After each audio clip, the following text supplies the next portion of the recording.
Welcome to the 2024 Winter Cup here at the Kentucky International Convention Center in Louisville, Kentucky, USA. Today's competition features the top senior elite women's gymnasts in the country. They're all here in Louisville, Kentucky, contending for medals on each apparatus and vying to be the one to earn the 2024 Winter Cup all-around title.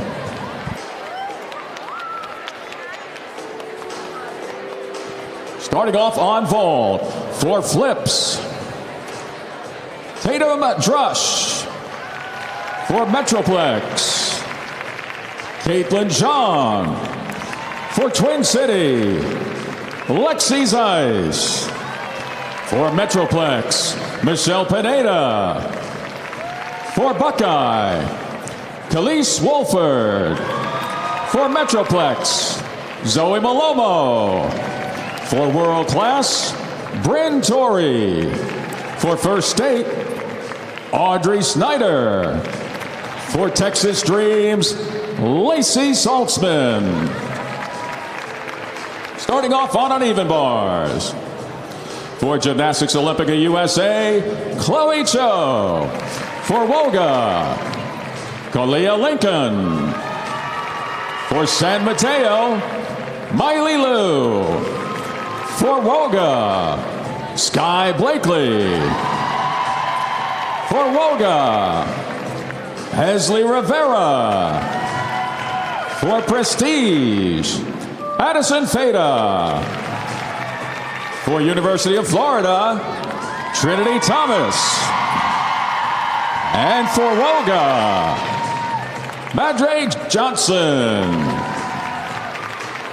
Starting off on beam, for Great American Express, Marissa Neal. For Great American Express, Evie Lowe. For Roots Gymnastics, Reese Esponda. For Great American Express, Malia Milton. For Great American Express, Lee Bui. For Edge Riverside, Gamara Williams. For Cascade Elite West, Nora Christian. And for Great American Express, Annalisa Milton. Starting off on floor. For World Champion Center, Brooke Pearson. For Love Gymnastics, Alicia Zhou. For Airborne, Nola Matthews. For Midwest, Sunisa Lee. For World Champion Center, Nicole Desmond. For Pacific Reign, Jayla Hang. For World Champion Center, Dulcie Kaler. For Hills Gymnastics, Kayla DiCello. And for Pacific Reign, Simone Rose. These are the gymnasts that have qualified and will compete in the 2024 Winter Cup for senior women. At this time, we invite you to please rise if you're able. Remove your hats and direct your attention to our nation's colors for the playing of our national anthem.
Thank you. Gymnasts may now prepare for competition in today's Winter Cup for senior women.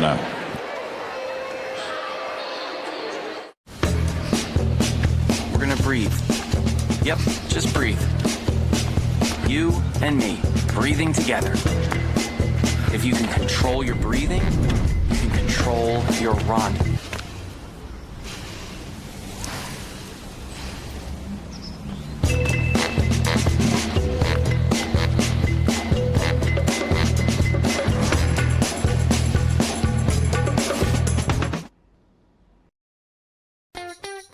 Come see the stars of USA Gymnastics at the 2024 Core Hydration Classic, May 17th and 18th at the Excel Center in Hartford. Cheer on Olympic medalists and world champions as they compete for a trip to the national championships. Watch the excitement when Team USA's future legends take the stage. Tickets on sale now. Visit CoreHydrationClassic.com for more information. Nice to meet you. My name is David. I've been a pharmacist for 44 years. When I have customers come in and ask for something for memory, I recommend Prevagen. Number one, because it's effective, does not require a prescription, and I've been taking it quite a while myself, and I know it works, and I love it when the customers come back in and tell me, David, that really works so good for me. Makes my day. Prevagen, at stores everywhere without a prescription. Come see Gymnastics' biggest stars at the 2024 Xfinity U.S. Gymnastics Championships, May 30th to June 2nd at Dickies Arena in Fort Worth. Don't miss the excitement as U.S. gymnasts continue down the road to Paris 2024, where Olympians, world champions, and new stars vie for national titles and a spot at the Olympic trials. Tickets on sale now. Visit usgymchampionships.com for more information.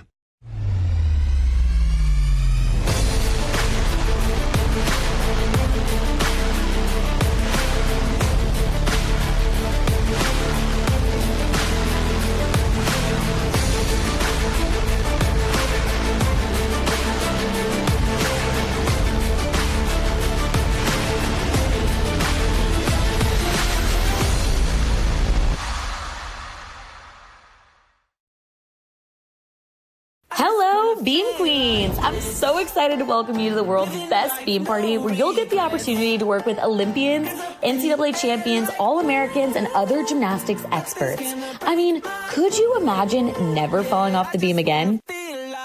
We'll teach you the triple threat to make that happen. We have 5 rotations each day to work on your skills, drills, choreography, and mental training. You'll even get to work with a judge so you can earn those extra tenths next season. So if you want to make new friends, gain confidence, and join the greatest gymnastics community in the world, Beam Queen is the place for you.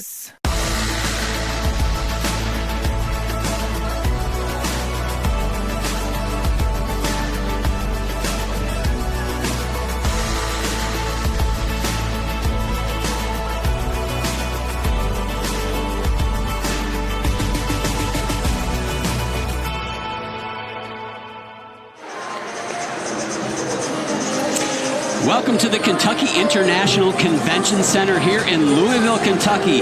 This is the first event of the 2024 season as we just head full speed towards the Paris Olympic Games later this summer. Hello, everyone. I am John Roethlisberger, and I am joined by Olympic medalist, NCAA champion, just a human being extraordinaire, Sam Peshek. Sam, this is exciting. You know, it's a build-up from this point until we culminate with the Olympic Games in Paris, but this is an exciting moment, and it's not an insignificant moment for these athletes either. Yeah, it's hard sometimes to explain because it's not the most important step, but it is a step towards the Olympic Games. And there's 3 different tiers of athletes that it's been explained to us. And I think this is actually helpful when watching the competition today, is these juniors that have aged up. It's their first time competing in the senior division. Then you have senior athletes that maybe haven't had as much international experience. And then you have some heavy hitters that are like Sunisa Ali, that have competed internationally, that have proven that they can compete under pressure. So they're not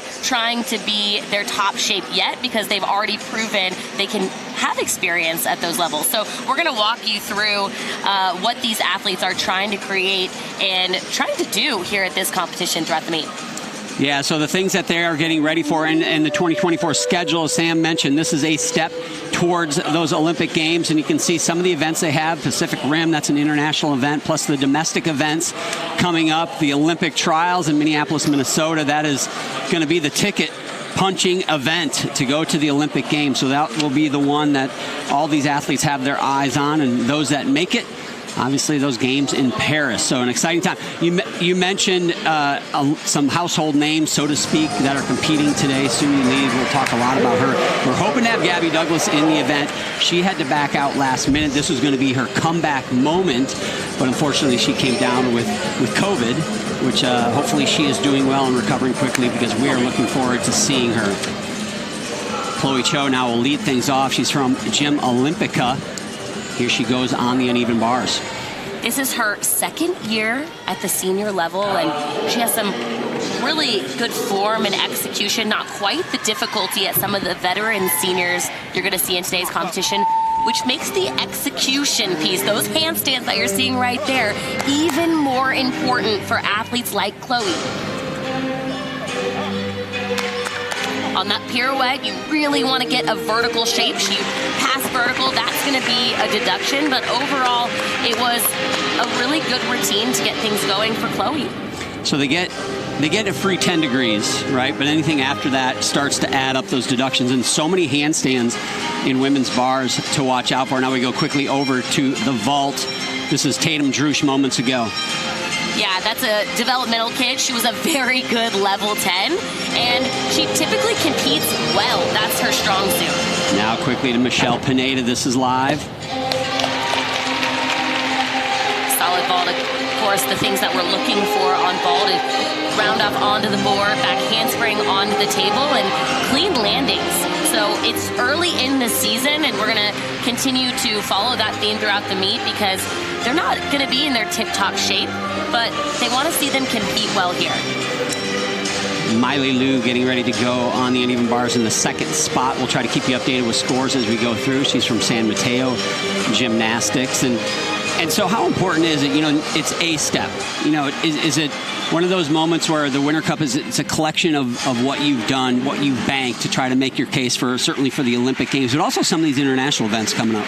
Yeah, I mean, I think it builds your confidence every time you can hit a routine in a competition setting, which, you know, compared to college, there just aren't as many competitions for you to build that confidence bank. But athletes like Miley Liu are trying to compete and make international assignments.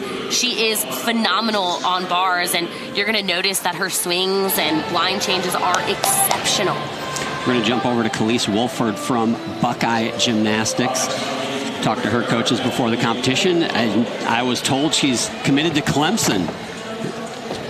Yurchenko layout fold, didn't get the rotation around there. You want to wait before you start twisting.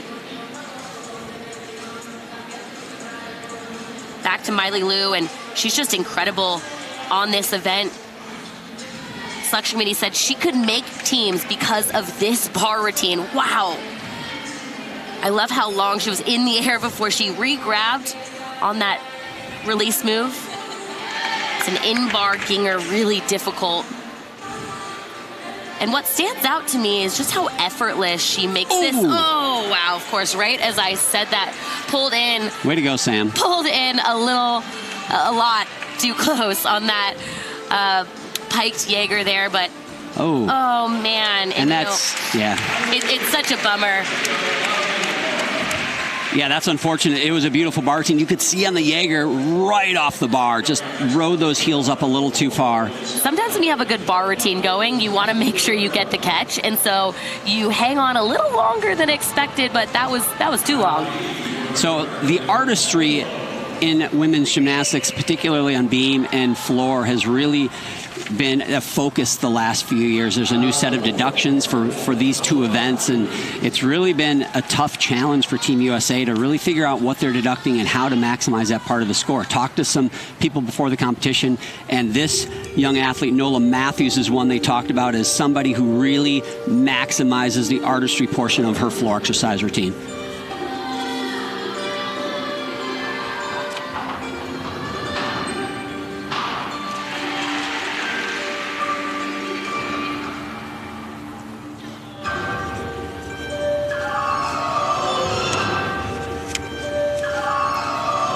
if you look at all of the audience in the background, everyone's eyes are glued to Nola. She is such a performer.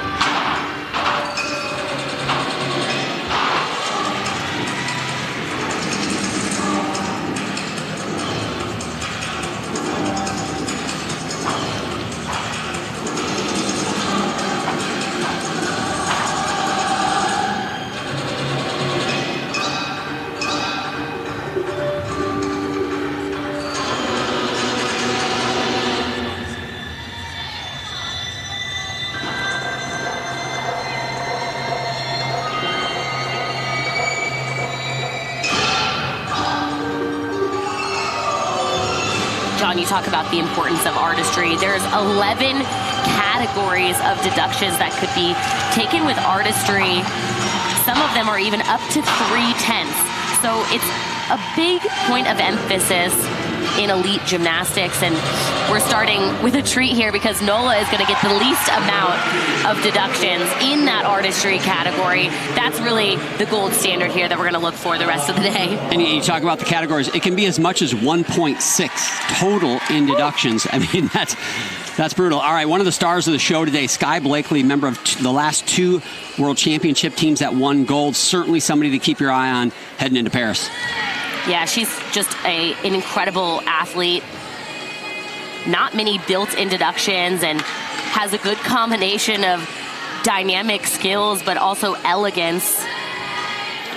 See her coach Yevgeny. Oh man, just, you know, timing on bars is so important. And again, when you have extra pressure or adrenaline in a competition setting, it changes things slightly, and she just needed to hang on a little bit longer. Fingertip almost catch of that high bar. You know, she's been sick the last couple of weeks. She told us before the competition, kind of battling some illness, nothing major, but you know, when you're training elite level gymnastics and just feeling run down, she did train through it, but said she wasn't going to necessarily push the envelope today, but really wanted to do all around, and unfortunate mistake there.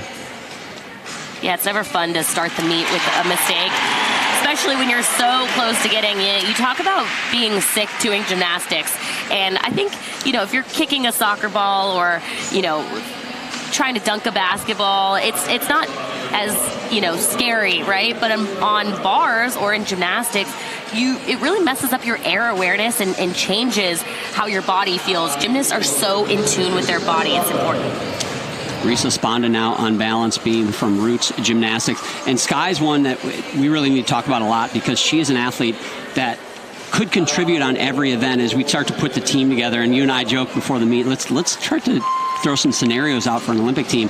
And really for the women, you think about 3 up, 3 count, meaning the 3 athletes that will compete in team finals. Who can be in those 3? And Sky is somebody that has the potential, at least, to be in that top 3 on every event, and how she does has such a trickle-down effect to the rest of the team and who might make it. So we'll talk a lot about that. Oh, huge tuck full, but looks like she didn't quite get the landing situated. It's really important on a difficult skill like that you squeeze everything and absorb the beam. This is an athlete that you're going to see a lot of tricks from her. She has a pretty high start value on this event. But the question is, can she do it with good execution and artistry?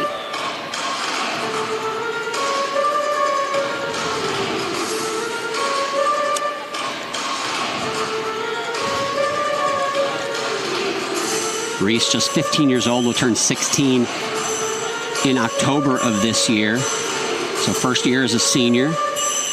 And she's in that first tier of seniors that we're talking about, of athletes that have just aged up. So what a great experience for them to compete with athletes like Sunisa Lee.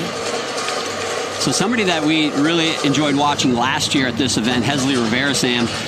And I think I mistakenly said she wouldn't be age eligible for the Olympics, but she is. And we talked to Valeri, her coach, moments before the meet, and said, nothing to lose, right? Just go all out, try to put everything on the table, because a long shot to make the Olympic team, but certainly has the talent. Yeah, we talked to the selection committee, like an athlete like Hesley that has all the ingredients, just not quite the experience yet. They said, you know, you have to have a very strong start value, which she's really showing some good difficulty on this event. and she has to compete well domestically, get picked for an international assignment, do well there. So you really just have to compete more than maybe the other seasoned veterans. That's a great point. So it's a work-heavy path is what they described it, but an athlete like Hesley, she looks like she's down for the challenge. I mean, difficult bar routine here. Finishing tuck full in, didn't quite have enough juice to get the rotation around. Yeah, that's an unfortunate finish, that routine, but I will tell you, if this isn't her year, watch out next year, because she's got all the tools in the toolbox. She's got that physical ability, she's got that execution, and that year after the Olympics, that is a year to strike if you are one of those up-and-comers, because you get some turnover generally, you get a little bit of that Olympic hangover, and jump in after that Olympic year and look out. Hesley Rivera, you can just take that one to the bank, write that down on your notepad, so when you tune into the Winter Cup next year, you'll remember I said that. Waiting to go here on the floor. So, Sam, we got to talk a little bit who's going to be your Olympic team in different scenarios. We'll try to squeeze that in as we go through the competition in between routines. But Malia Milton, the last gymnast here in the first half of the first rotation, she is from Gage here on Balance Beam.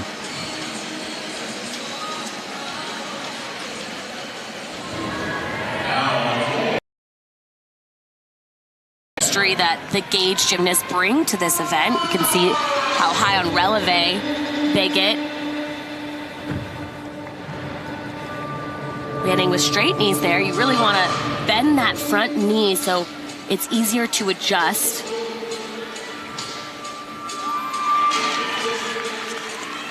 The artistry deductions, big importance here on Balance Beam as well. 1.2 they can take. We talked about 1.6 on the floor exercise, up to 1.2 in artistry deductions, 12 different categories that they can draw from. So again, another place where all those little details are closely scrutinized here on Balance Beam.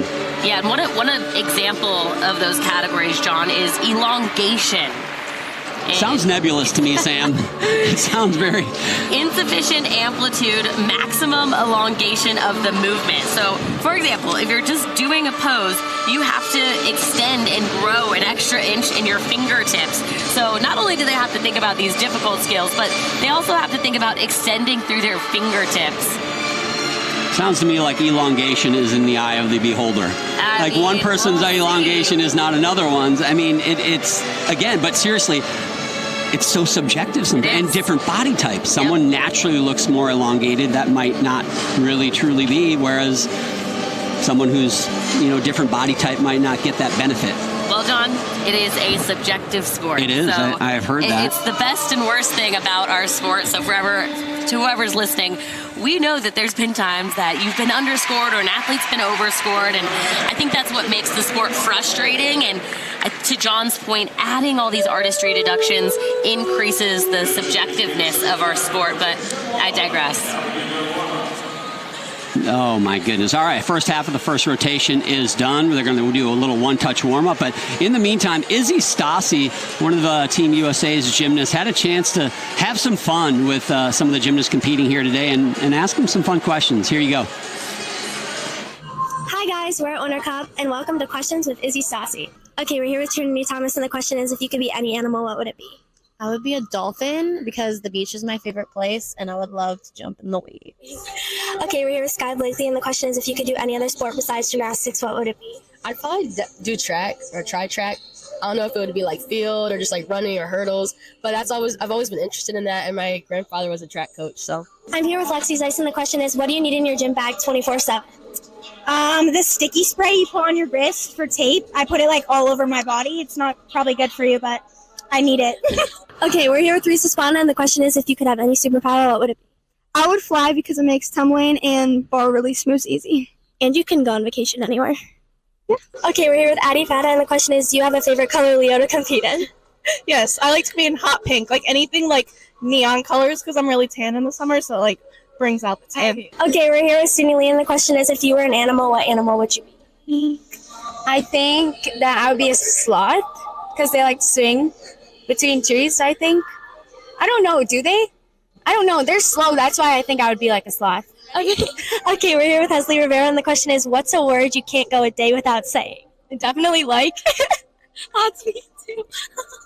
It's such a good filler word. I know, because like, yeah, you see, I can't, like, I have to say like. It's just like there, but I'm working on it. Yeah. I'm working on it. I totally agree. Me too. Okay, we're here with Noah Matthews, and the question is, what do you think came first, the chicken or the egg? I personally think that the egg came first, and maybe there was some kind of genetic mutation that ended up in a chicken. Thank you. Great stuff. Welcome back here to Winter Cup. We're halfway through the first rotation. In that first rotation, Nola Matthews, a 13.25 on floor exercise. We saw her compete there. Reese Esponza, a 12.8. She had that unfortunate fall on the balance beam. Chloe Cho led off the uneven bars with a 13.3 there. We also saw Miley Liu, 11.75. Sky Blakely, who had that trouble at the end of her routine on bars, 13.05. Hesley Rivera, a 12.25. Right now, in the all-around standings, again, super early. The two early standings, Marissa Neal in first with a 13.55, Tatum Drush, and then Chloe Cho round out the top three. Again, we are only halfway through the first rotation, but while I have you on the spot, Sam, so Olympic team scenarios, and I think let's start with this. Simone Biles not here, obviously. She just won her I call it her world championship. It seems like it. She won 4 gold medals at the last world championship. She is back. If she's healthy, she's on. Yeah. So if we're talking about a 3-up, 3-count scenario, which is really what I think the selection committee is going to focus on, team prelims is important, but they know they're going to get into the finals. So what's that 3-up, 3-count going to look like? Simone takes a spot in every event, right? So then you're looking at 2 more spots on every event to fill in.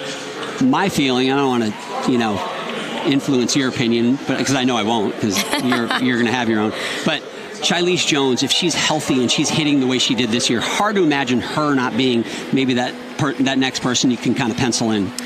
Yeah, I mean, Shilese, she has the experience. She has proven she can hit under pressure. She has the difficult skills. For her, it's about staying healthy. And I know that the year of the Olympics, it's a long road. And so the name of the game is who can stay healthiest the longest. Here is Lee Bowie from Gage, another Gage gymnast competing. They have 5 here in this competition today. And what you're going to notice about her is she really has that international look. She competed in Paris last fall. Oh, no.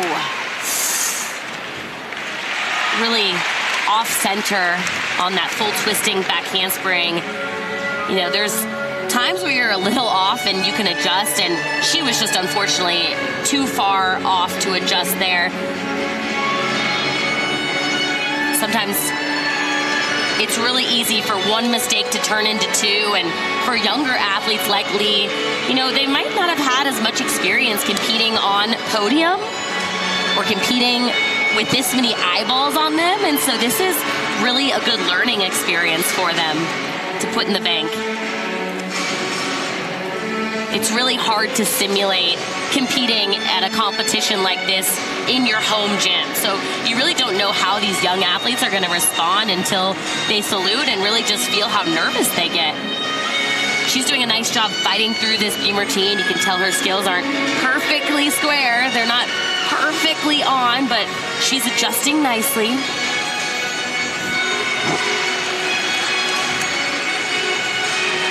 And a nice finish.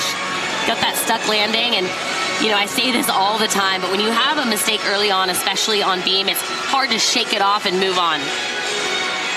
Quickly over to vault. Big time maximum height there on that Yurchenko full. That was Zoe Malomo. That was just moments ago, 13.5 for that vault. Somebody that a lot of people have eyes on, arguably the greatest collegiate gymnast in the history of women's college gymnastics, is Trinity Thomas, wanting to make another run at elite gymnastics and a run at the Olympic Games. Here she is, and this is the first time we'll have a chance to see her compete on the elite floor in a long time. Man, I'm so excited about this. I've talked to so many people, just how proud I am watching the sport evolve and grow. Trinity is one of those athletes that's paving a new path for gymnasts to stay in the sport longer. So what you're going to notice from her is just how clean her gymnastics is. She can compete well under pressure.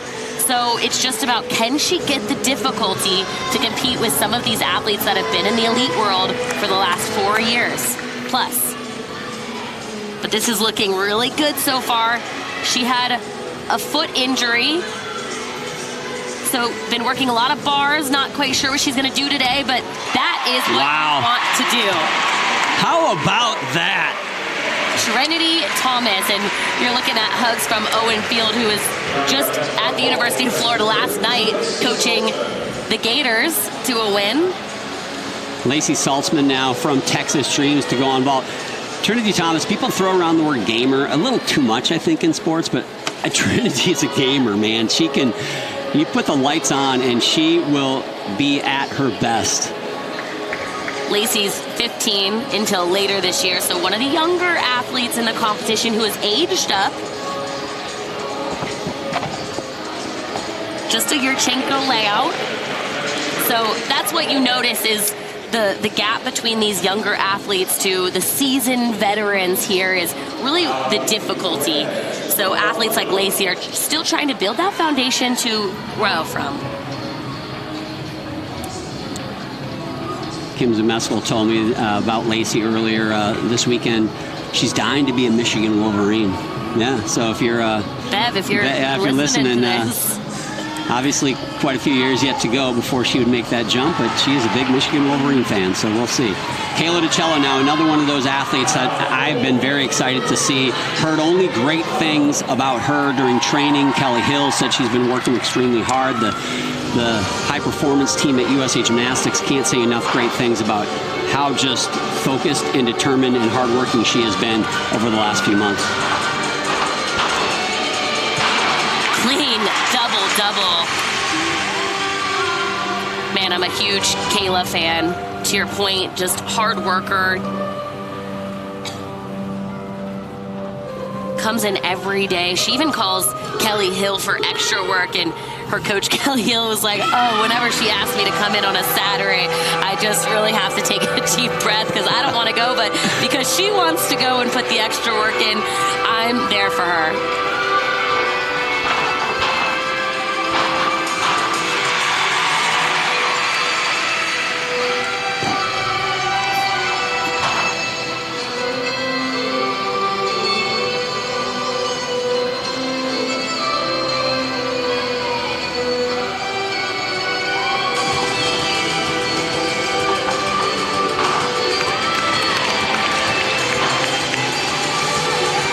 Taking a year off from competing at the University of Florida this year, where she competed last year, just to train for the Olympic Games this summer, give it everything she's got, and then we'll be back at Florida next year.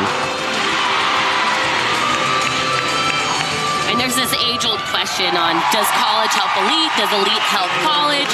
Do they help each other? Do neither of them help each other? And I think Kayla's a good example of how college has really helped her hone in on those landings, increase execution, and compete well under pressure. Here's Madre Johnson on the uneven bars from Woga. You can see her coach Valerie Lukin, one of my idols as a gymnast, in the foreground. This is an athlete that was really good as a junior. She had lots of assignments and good all-arounder. And what you notice about her is she's pretty clean, and her execution, little leg separation there, but generally speaking, her execution is pretty good. Nice distance away from the bar on that Jaeger release move.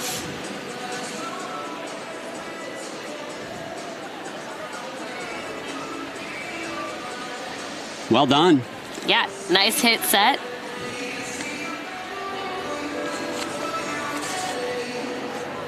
Back over to balance beam now.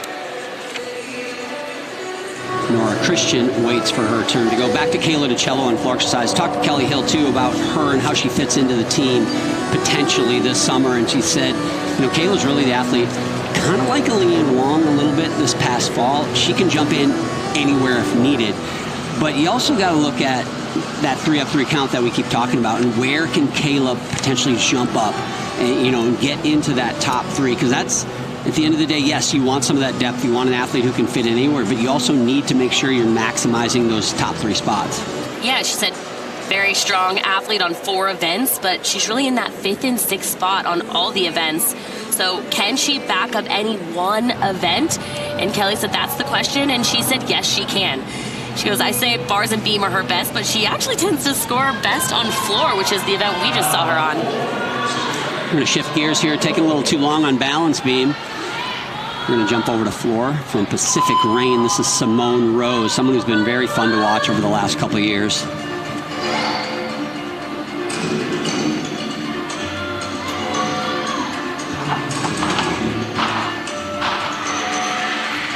Strong combination pass.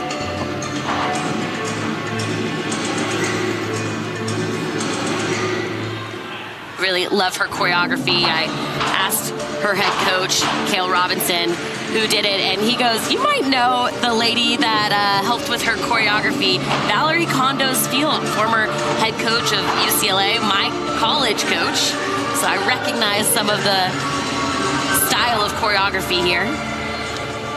Simone, also one of those first-time seniors, will just turn 16 later this summer, so a new stage for her, but we've seen a lot of great gymnastics out of her as a junior.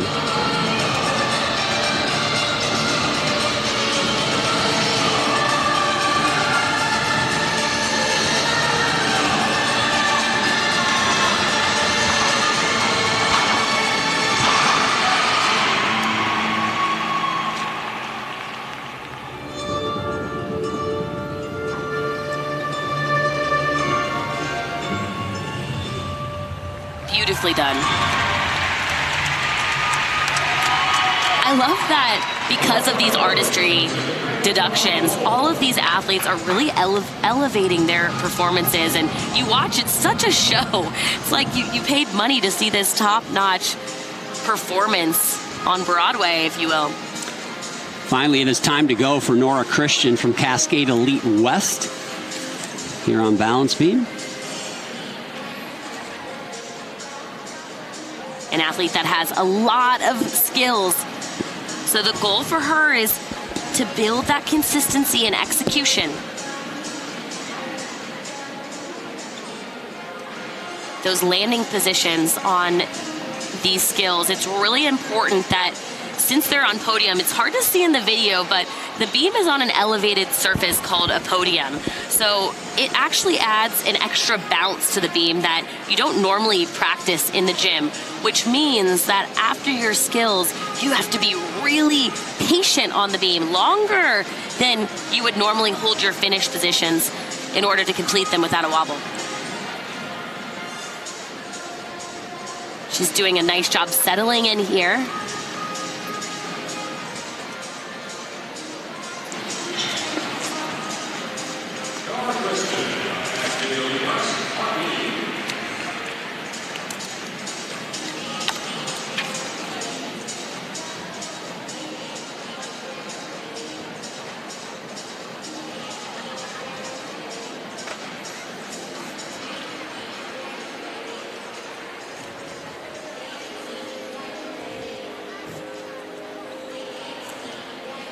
Just the dismount.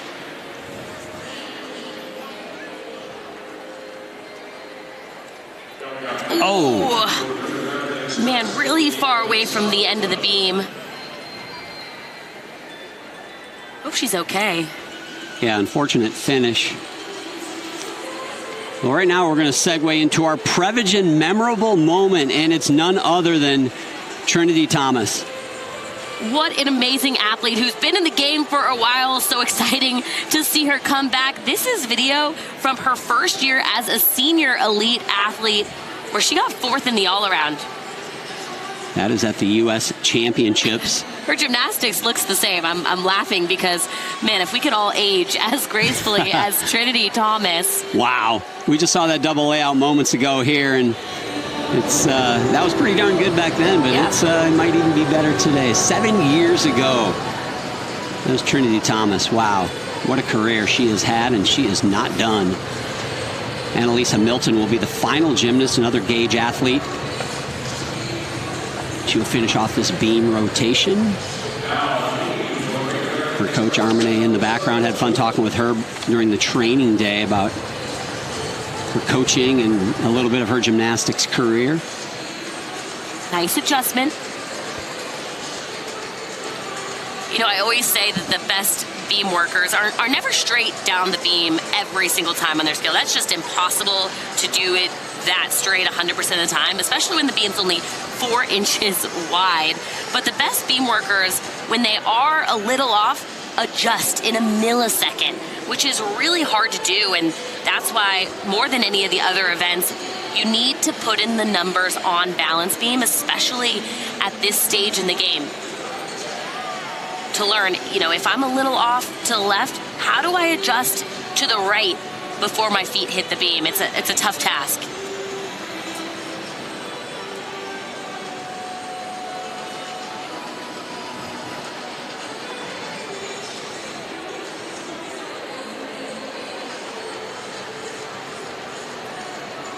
Broken connection. You have to keep putting your foot in front of you to get full bonus. And beam is really the event where the start values are so such nebulous. a range. Yeah, nebulous is maybe a good word for it, because you can go in wanting to have a certain start value, but it's really dependent on if you get those connections or not. Whereas, floor and vault aren't as much that way. Well, there you go. That's going to wrap up our first rotation here. Some great gymnastics. Your current leader, it's Trinity Thomas. We'll be back in a few moments. Huh. Internet's out. Want to hear a fun fact? Elbows are impossible to lick. I meant your own elbows. Don't let bad internet ruin the game. Switch to the Xfinity 10G network and stream with ultra-low lag. Wish you would have been more specific about your elbow. Because it's only live once. Xfinity. The U.S. Olympic team trials are coming to Minneapolis in June 2024. This is the hardest team in the entire world to make. They have dreamed of going to the Olympic Games. See the best U.S. gymnasts compete to make the Olympic team. And now, it all comes down to this. Tickets are on sale now. Visit USAGymOlympicTrials.com or scan the QR code to learn more now. There's no ordinary in gymnastics. Gymnasts have to fly above and beyond normal, and so does everyone around them. Every stitch we make here at GK is geared toward helping athletes reach higher, think bigger, and accomplish more. This extraordinary approach shows in our beautiful handcrafted, made in the USA leotard designs. Gymnasts sense the difference in the quality, fit, and function of a GK Leo. GK, be extraordinary.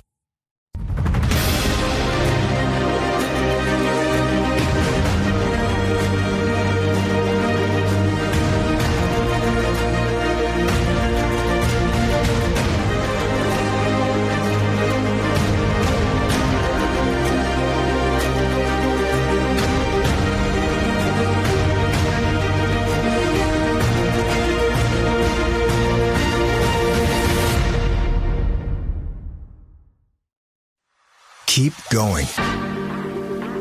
Keep working. Keep climbing. And always keep playing. With the exceptional orthopedic care at Baptist Health, with a skilled team of dedicated specialists, along with advanced services and procedures, it's no wonder most people choose us to help them keep moving and doing the things that move them. Find a Baptist Health provider today.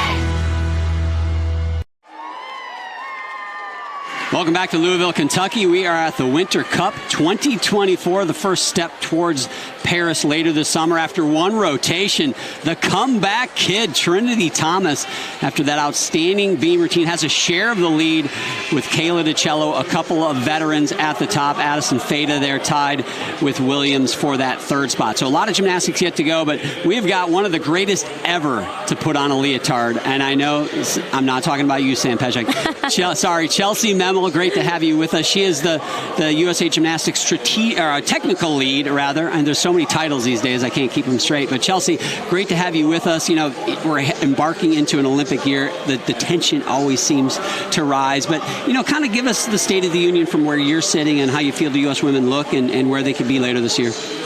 We're sitting, I mean, this is our first major competition of the year. So we're not expecting, this is our first competition of the year. We're not expecting, you know, everything to be here, to be perfect, to be their most difficulty. We're expecting them to start adding some of their new things, trying out some of their new skills. And from what we've seen already and just in this first rotation, I'm happy. Good. I think there's been a lot of question marks from athletes like Trinity Thomas, Kayla DiCello, maybe Leanne Wong, those college athletes coming back into elite competition. What is your approach or opinion on the athletes trying to make that transition? I mean, I give them a lot of credit for trying to navigate both. I mean, everyone has their own little bit different way that how they're handling it, especially this year. Like Kayla took the gap year, so she is home and she is training. She's not trying to do both. Leanne and Jade are both in college doing both. Trinity is not competing, but she's still down in the college world. I think doing college has helped all of them with their consistency and their confidence with competing. So it's been working for each of them in a little bit different way. So talk about college. We just had this conversation about what helps what. College help elite, elite help college. It feels like there's a synergistic relationship that has started to grow, and it's almost like they're helping each other in a way that really unheard of. And I would guess you're the ultimate team player. You would have loved to have maybe the ability to do both back when you were competing, I'm guessing. Yes, I think it would have been, again, I think it would have been tough to navigate, but I think it would have been amazing to have the choice to be able to do both and not just try to choose, you know, one or the other. So I'm really happy that athletes today have that choice and have that ability to do both if they choose. That was Nola Matthews starting off the second rotation with Yurchenko full on bottom. Now Lexi Zeiss out of Twin City Twisters Gymnastics here. I believe this is her only event today, the uneven bars. She had a bad injury last year at DTB, an international competition. Her ankle on vault in warm-up, so I think that's another reason she's still playing it safe on the comeback, but she's such a solid all-arounder. What have you seen from her, Chelsea? She is a really consistent performer. She is, you know, she's tough, and when she was out, we could put her up and she would hit. So she was also, like, she was a really great lead-off position, especially on balance beam. Oh, stay on your feet. She's a TCT kid, so you know all the people from TCT are tough, Chelsea. And oh my, I had no idea this was coming. This is their wall of champions. That's awesome. Who is that guy on the left? Look at that false grip on that rim. That's at least a 3/10 deduction, little elbow bend. No, they sent me this, and I very self-servingly had them put it in the show. I'm not going to lie. Pretty cool. Nicole Desmond there on vault. She followed Nola Matthews 13.0. We talk about the different tiers, Chelsea, of these senior athletes. Juniors that have just aged up, the seniors that haven't competed as much internationally, and then those veteran competitors. So what are you seeing are aging up that maybe don't quite have the difficulty? What's their goal here? Their goal here is, I mean, hopefully a lot of them are coming out to do all around. Their goal is to get experience. That's, you know, that's what they need. They need the meets. They need to experience competing under pressure, and to go for an assignment. So that is what they need to do. They need to, you know, be working on fine-tuning as well. I mean, we're still early in the season for that, but for them, they need to come out and compete. Like, as far as our veteran seniors, we don't have a lot of veteran seniors here because they're kind of waiting to amp up. They don't need as much competition experience because they have it. And then kind of our ones who have been on the national team have been out. Some of them are doing all around. Some of them are doing a few events. So they're easing back into it. They're all in a different tier of where they are in their training for this year. Jayla Hang, Pacific Rain gymnast, about to go here on the vault. Yurchenko double full. Didn't quite have the block that I've seen her do in the past to get the rotation around. So Chelsea, there's a selection committee for the Olympic team. Are you, as part of the strategic team for USA Gymnastics, are you also part of that selection committee, or are you or Alicia part of that, or is that separate from you? Are you a voice, no vote? How does that work? Alicia is the high performance person on the selection committee. Now we talk together, the three of us on the high performance team. We all talk together to come up with what we think is going to be best, but she is our voice and vote on that team, not all three of us.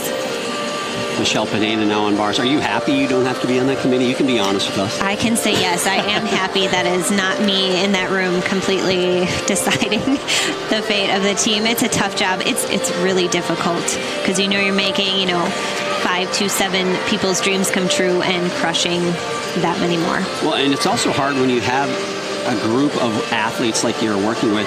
There's a lot of right answers.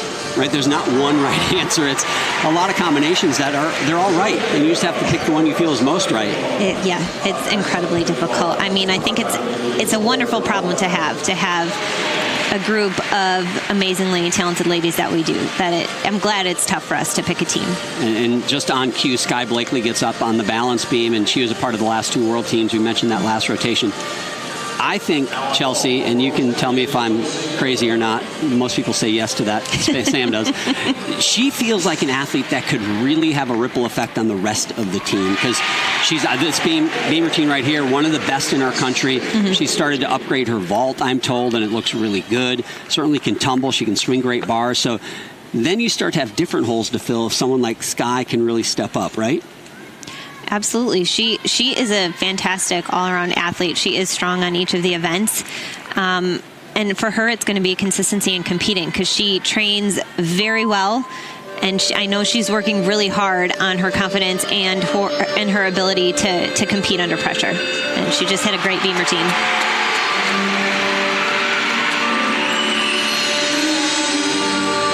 What I notice about her is just how powerful of an athlete she is on balance beam. And Chelsea, you and I know pretty well that sometimes the powerful athletes have a tougher time learning how to absorb beam on a podium setting, competing under pressure, because you have that adrenaline and it just adds a little bit extra to all of your skills. And so for an athlete like Sky, what's important for her to figure out how to compete under pressure?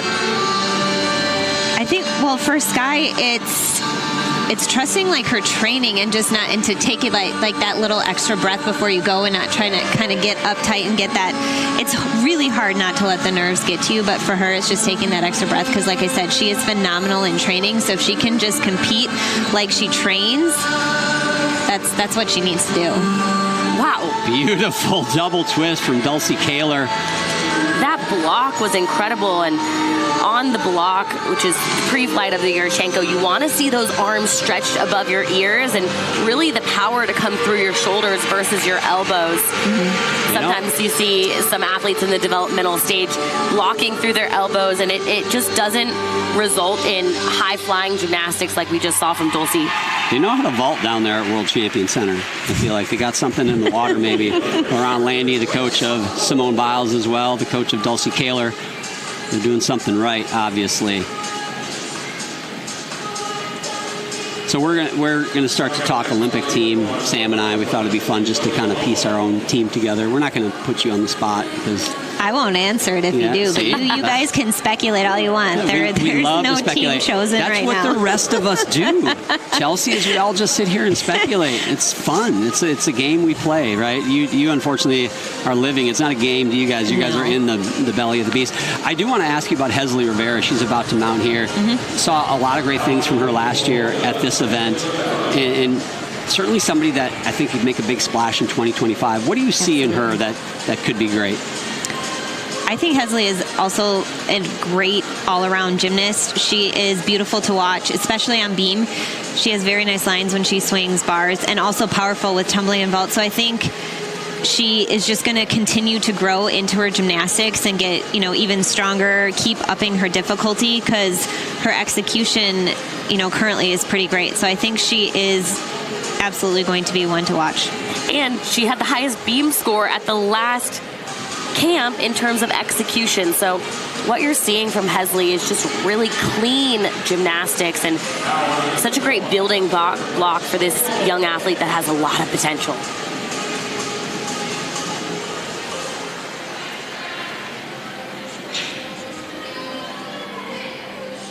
Sky Blakely score of 14.4 for her beam routine. Well done.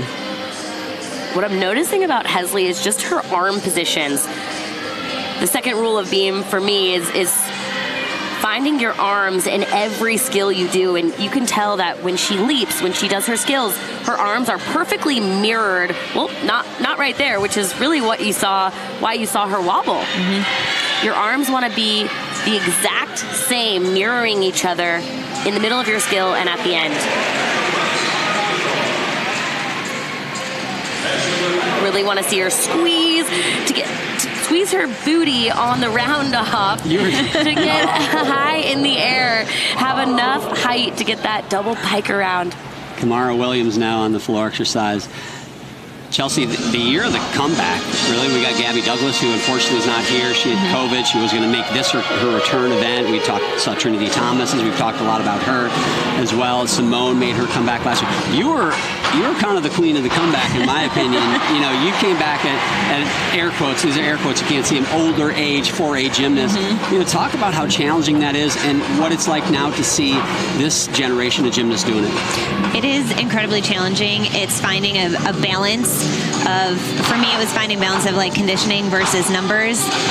Your body knows how to do the gymnastics, but it's training in a different way when you're older. Quality over quantity, like for sure. And it's a different mental state. I didn't know how nervous I would be coming back to compete, and it was ridiculous how much I felt it. But it's amazing to see these more athletes stick around longer and come back. So much power for Kamara Williams on this floor routine, and what an incredible story she has. She was a level 10 national champion last year and expressed interest in wanting to do elite. So Dan Baker, the technical developmental lead, I told you, they do get confused. Developmental lead invited her to 2 invite camps, and then she qualified right here to Winter Cup. Very powerful athlete that is really getting her taste into the elite scene. What a great moment for her. A lot of these athletes, we talk about them being the first-year senior. This isn't just her first-year senior. This is her first year ever in elite, which is incredible. Zoe Malomo here on the uneven bars. This was moments ago. Metroplex gymnast. Metroplex just finishing their huge invitational that they have every year. Big event down in Texas. You want those handstands to be vertical. A lot of great skills in this routine. Just needs to work on cleaning up the little form issues that you're seeing here and there. Ankles together, toes pointed in the skills. 12.5 for that uneven bar routine. Now the final gymnast to go in the first half of the second rotation, Addison Fada from Prestige Gymnastics. She's going to be a Sooner next year. Good Lord, the Oklahoma Sooners dominating college women's gymnastics, and the rich get richer because she's going to be a great addition to that team. She's an athlete that's been around for a while. She's been out internationally many times and really has a good shot at DTB and World Cup competitions. But she needs to hit. This is important.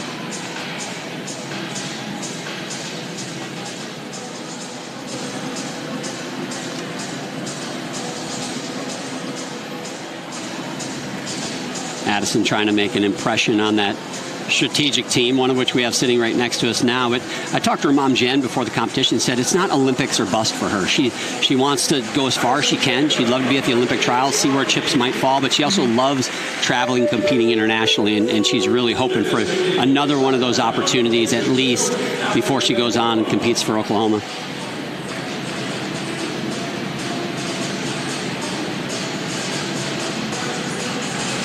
You just watch her train, and she just exudes love for gymnastics. You know, similar to you, Chelsea. Like, you could just tell she loves it. She loves the grind of gymnastics. Oh. I don't know what's going on with the dismounts over there, but the punch is what we're missing. Oh, no. A little limp off the floor. That's unfortunate finish. Well, Chelsea, thank you so much for joining us.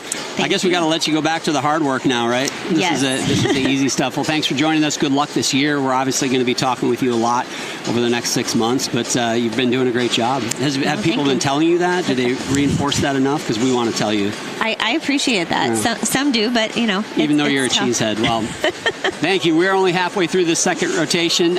Chelsea, thanks for joining us, and we will be back in moments with more gymnastics. We're gonna breathe. Yep, just breathe. You and me, breathing together. If you can control your breathing, you can control your run.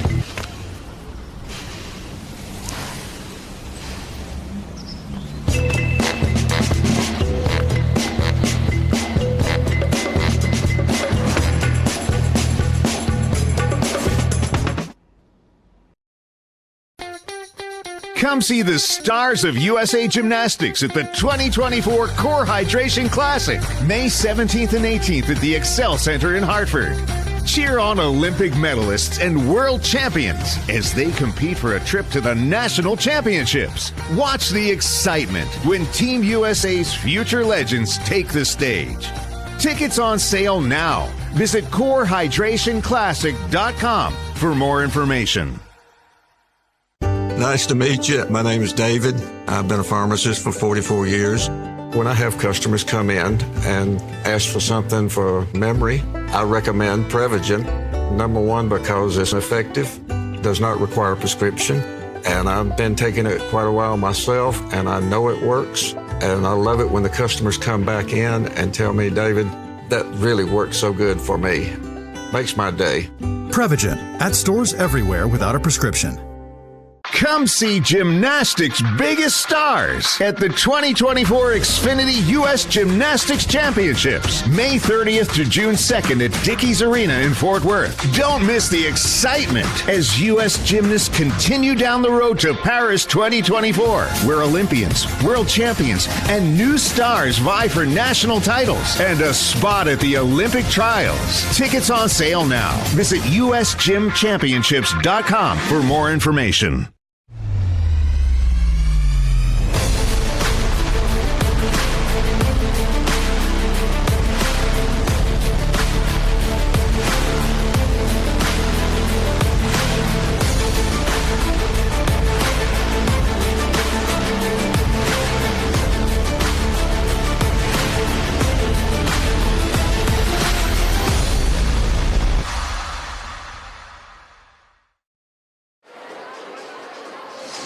Welcome back to the Kentucky International Convention Center. I call it the KICC, Sam. No one calls it that. No, you're right. They don't. Sam Pesek, John Roethlisberger here at the Winter Cup 2024. We are halfway through the second rotation. We've got a lot of gymnastics yet to go, and it's been a great start. We have seen some veterans like this athlete right here, Kayla DiCello. She was tied for the lead after the first rotation with Trinity Thomas. Trinity is on beam this rotation. Here goes Kayla from Hills Gymnastics on the vault. She's such a solid athlete. Can be doing your Tenko double full. Needs to work on cleaning up the landing, those couple hops back. But what she does well is that when her feet hit the mat, her chest is vertical. And the co-leader after rotation one, Trinity Thomas, I think you and I both were kind of in awe of that bar routine that she put together to start things off. Scored over a 14, which is getting into that range of an outstanding bar score at the elite level. Well, she finished her career not healthy. NCAA championships, she wasn't in full form, so she had to recover from an injury and then not only come back, but add difficulty that you're seeing in today's competition. So really impressive work from Trinity. And as you mentioned earlier, Sam, also just had a foot injury the other day back home in training. So good to see her back here on beam, especially with an injured foot. But certainly had some challenges in front of her, but will not be deterred. Nice save.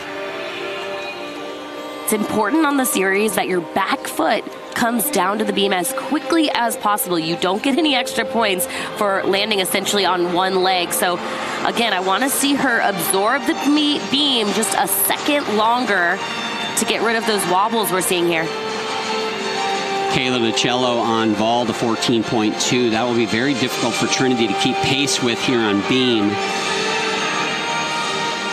Needs to match it or beat it to maintain a share of the lead. And you can see she's really landing stiff-legged on her skills.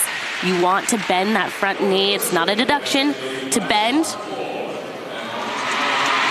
But she gets through it. She makes that routine. Looked like there was a little nerves up there. But sometimes you just need to rip the Band-Aid off. Quickly over to vault with Simone Rose. Oh, missed the block completely on that pre-flight there. Almost looked like maybe her hand slipped, maybe. You never want to speculate, but that was a little strange. Here is Bryn Torrey. Moments ago on the uneven bar, she's from World Class Gymnastics. Oh, it's a toe full, and you want to see those turns completely on top of the bar. They're called a pirouette. Wow, it takes a lot of strength to stay with this bar routine. These are hard skills, and sometimes when you get off pace and your rhythm gets messed up, it just adds so much work. And you see she got a little gassed out there, couldn't quite work out of the handstand. That's unfortunate. You know, when things go sideways, everything gets harder, as you said, and the energy that you need to exert to keep the routine going. Sometimes doing what she did right there, maybe the smart, especially now. This isn't the culmination of the season, but maybe just get down, take a breath, and finish safely. Well, I always say I think bars is the hardest event to make a mistake on, because if you make a mistake on beam or floor, usually there's dance right after it for you to kind of take a mental deep breath and get back on track. Bars, there is none of that. You just have to keep going, and if your rhythm is messed up, it's tough to get that back, and really that's what you're seeing is what happened here with Bryn. Tough routine, nice dismount, however. Kayla DiCello, as I mentioned, 14.2. Simone on vault. Simone Rose, a 12.25. Now here's Madre Johnson on the balance beam, following Trinity Thomas's 13.2. So not a bad score for Trinity Thomas. Just the start value. Had a decent execution score of an 8.1. So that difficulty score is the part that she will want to get a little bit higher.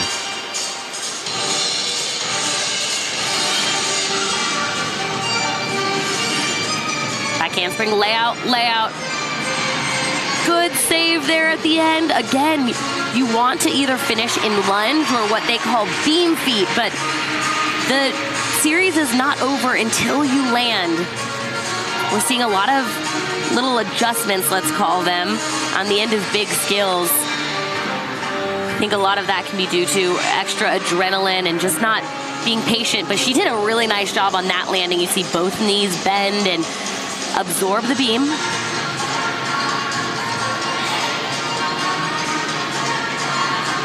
Back handspring with a half twist. That's called an anoti. See that heel up at the end? It makes it so much harder to finish the skill without a wobble if your heel is up versus down.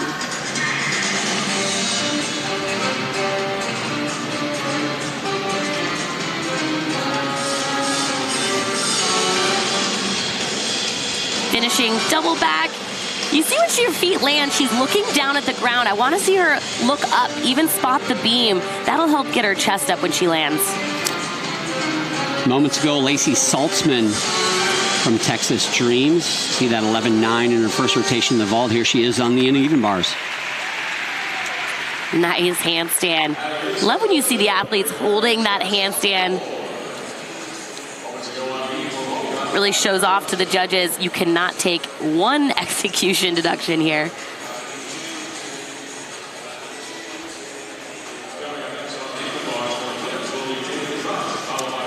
This is really good foundational gymnastics. Not the most difficult bar routine you're going to see, but look at those handstands finishing in vertical. It's a really nice routine that she's going to be able to build on. Might look good in maize and blue, I'm just saying. Bev, where you at? We shall see. You know, the funny thing about that is Bev is probably here in the building. Here's Tatum Drusch now out of Flips Gymnastics in Minnesota. And I talked to her coach, Bart Roskowski, right there in the foreground, said trying a new, more difficult bar routine. And actually said she might split it into two. And unfortunately, she has a fall. Actually was planning on coming down, according to Bart, partway through the routine to take a breath, rechalk, and get back up, trying new skills, new routine, and said, hey, again, like kind of the MO of this meet. Don't have to be perfect, but let's do things that are going to help down the road. Unfortunately, that fall right there, not part of the plan. Well, we heard from technical lead Chelsea Memel that she wants to see those upgrades and starting to get used to those in competition. Even if they're not executed perfectly, the focus is, hey, let's get our feet wet. Let's build some pressure scenarios and see how you do.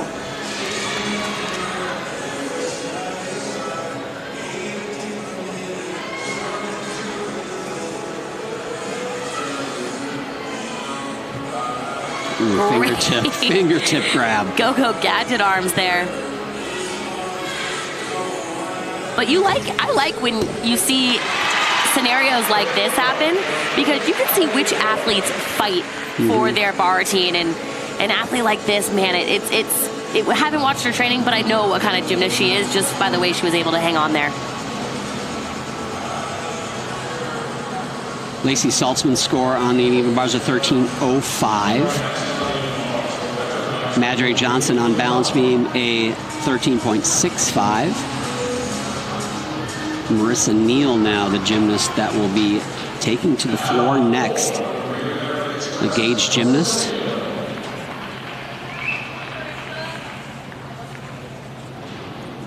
This is her first-year senior. One of our coaches, Armene, told us that she's going to be trying a whip to Arabian, which is a new upgrade for her.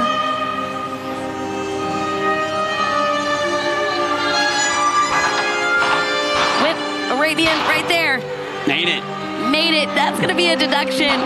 She was, or maybe her legs are going to be sore tomorrow. That's really, that deep squat. That deep squat is hard, but saved herself from a fall. But you got the new skill in competition, and you completed it successfully as an athlete. I'll tell you what, that's a win. Goes in the confidence bank. Tuck full in. I'm not sure if she tried not to grab, but impressive either way. Armene and her husband Al, the husband-wife team from Gage that have produced countless elite-level gymnasts, outstanding collegiate gymnasts as well. Armene, as I mentioned earlier, told us about her journey through gymnastics, competed for the Soviet team back in the 70s, early 80s.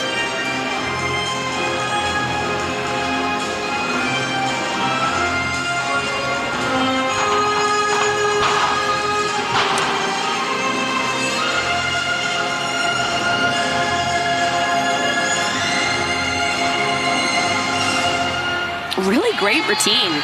You know, for a first-year senior to have that level of difficulty and polish from the artistry standpoint, I think we're going to see big things from her. Caitlin Jong now will anchor this bar rotation. Tatum Drusch right before her at 12.15. In bar full, that is so difficult. And made the connection, too. Was over on that handstand, but hung with it. Yeah, the fight of these athletes. Just want to see those ankle bones together from all of these skills. Another in-bar. In-bar means you're circling around and don't put your feet on the bar. You put them under the bar. Very difficult. What a trickster she is. I really enjoy watching her gymnastics, and she's really gotten a lot cleaner over the years as well. That's going to be a good score. A lot in that bar routine packed together. Another athlete I was looking forward to seeing, Kalia Lincoln. As we talk about Olympic team potential, outside shot maybe, Sam, and a lot of talk about her floor and vault in particular. Maybe she could be that floor vaulter that Team USA always seems like they have, a Jade Carey, a Jocelyn Roberson type that could fit into the team depending on what the rest of it looks like. Yeah, she's such a talented athlete. You're going to notice it the most when you go to floor, when she goes to floor. But I had a chance to speak with her coach, Evgeny, and he could not stop talking about all the amazing things that Kalia brings to the gym and gymnastics. Just comes in and wants to work, is ready to work. But the goal for her, the key for her, is really just to stay healthy. She's had some unlucky injuries that she comes back from. Coaches say that she comes back really fast from injury, but it doesn't discount the fact that it's really tough to come back from.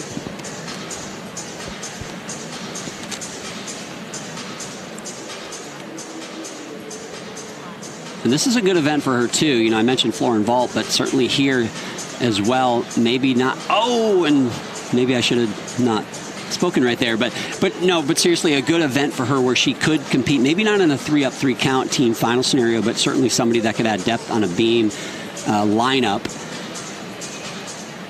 Yeah, didn't get the half twist all the way around. That's a tough skill if you're not spotting the end of the beam on that half twist.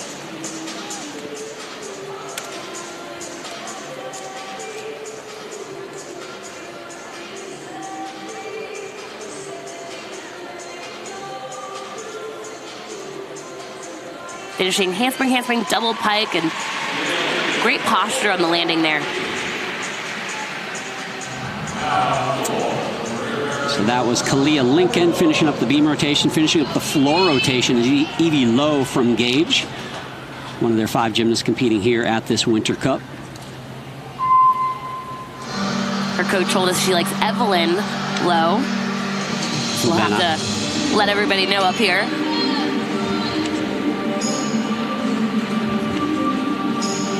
Was an alternate to the 2023 Pan American Games team that won gold last year. So she was also an athlete that was supposed to try the whip to double Arabian, but they were going to see how warm-ups went. I didn't see it here, which means they were playing it safe.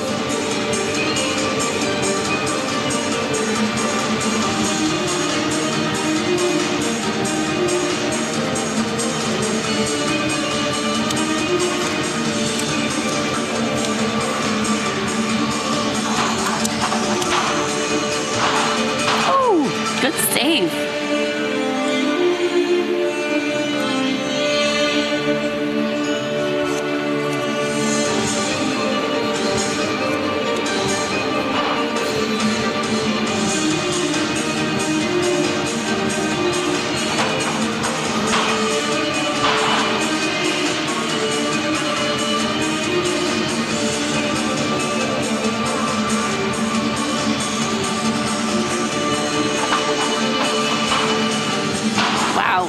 Really impressive routine construction. 2 passes essentially back to back, and she has danced hard this entire routine, and it's important to note that with these artistry focuses, it really makes floor routines much harder. Your endurance has to be better, and really is important to highlight that because job well done from Evelyn Lowe. That's going to do it.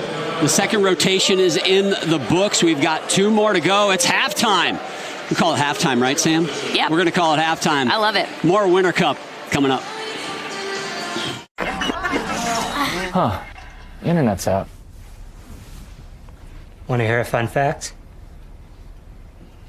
Elbows are impossible to lick. I meant your own elbows. Don't let bad internet ruin the game. Switch to the Xfinity 10G network and stream with ultra-low lag. Wish you would have been more specific about your elbow. Because it's only live once. Xfinity. The U.S. Olympic team trials are coming to Minneapolis in June 2024. This is the hardest team in the entire world to make.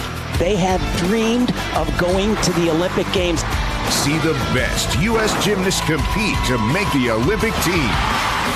And now, it all comes down to this. Tickets are on sale now. Visit USAGymOlympicTrials.com or scan the QR code to learn more now. There's no ordinary in gymnastics. Gymnasts have to fly above and beyond normal, and so does everyone around them. Every stitch we make here at GK is geared toward helping athletes reach higher, think bigger, and accomplish more. This extraordinary approach shows in our beautiful handcrafted, made in the USA leotard designs. Gymnasts sense the difference in the quality, fit, and function of a GK Leo. GK, be extraordinary.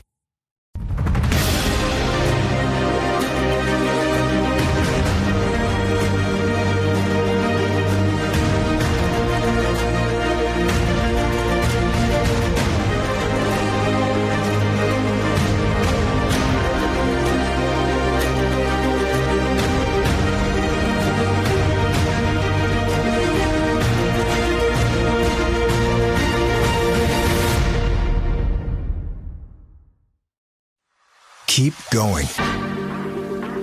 Keep working. Keep climbing.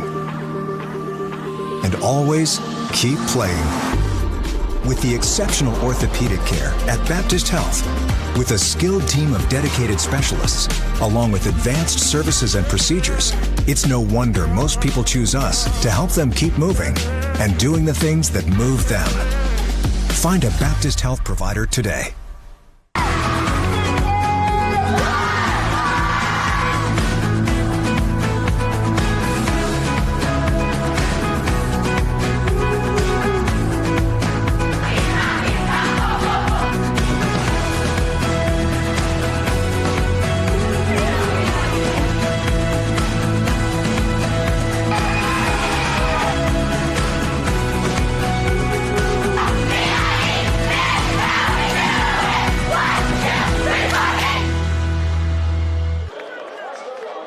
Welcome back to the 2024 Winter Cup. We are halfway through this women's senior division competition, and right now, Kayla DiCello has looked solid.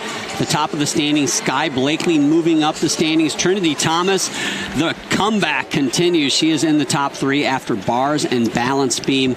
Those are your top three. Two more events yet to go, but we at the halfway point.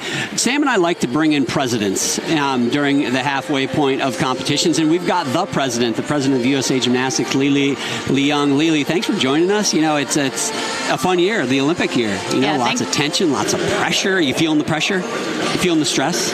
You can be honest with us. A little bit. I think I felt the stress from pressure and stress from day one. This is no different. But this is really an exciting year. It absolutely is. Obviously, Winter Cup is the kickoff to the Olympic year as we head into Paris. There's a ton of excitement in terms of athletes coming back, veterans coming back. We have young talent coming up as well. So we really couldn't be more thrilled in terms of what we're seeing on the performance right now. What's been exciting to you about the athletes competing here at this competition? They are performing so well. It's so early in the season, and yet they look amazing. I think that has been an incredible, I don't want to say a surprise, but the fact that this is the first elite competition of the season and they look so good already is really exciting for us to see. You know, we're missing some heavy hitters in the competition today. Simone Biles, Jordan Childs, Jade Carey. Leanne Wong. There's a laundry list of athletes that aren't here that probably are in the conversation of being in contention. But there's some athletes here that are trying to get their feet wet, like you said. And Chelsea Memel told us just how important it was for them to come out and show their upgrades. But what else are you noticing from these athletes? And you're right in terms of that there is so much talent that is not here, and yet there's so much talent that is here as well. We are in in an enviable position, I think, compared to other countries in terms of our depth of talent. And I also don't envy the selection committee because they will have a tough job. You don't want to be on that? You didn't volunteer for that? No, thank you. I did not raise my hand for that. I think there's very few people that would like to sit on that committee because I think this year, more than any other year, the talent is just endless with these athletes. So it's going to be a fight for that team. Lee Bowie starting off this third rotation on the ball. I know this is like your family. You can't pick favorite children, right? And I'm sure I'm not going to put you on the spot about a favorite, but just having Simone come back and just in a general sense, I mean, for fans, no matter what the sport, you love it when you see Tom Brady come back, or you see these stars come back. Simone, obviously, what does that mean to the sport of gymnastics in this country, and how much excitement is it, especially as the president of the organization? It's got to be exciting, right? It is so incredibly exciting, and to see these veteran athletes coming back, being out for a couple years, being out for 8 years, in terms I know Gabby was supposed to be here, and it's unfortunate that she wasn't able to be here, but I think seeing these veteran athletes coming back really reinforces everything that we have been trying to do and that we are doing is hopefully working in the sense that the athletes are healthier physically, mentally, emotionally than perhaps they ever have been because their careers are lengthening. Here's Hesley Rivera on floor exercise, 4th place after the last rotation. One of those superstar juniors that I think we're going to continue to see her name flourish in the senior level.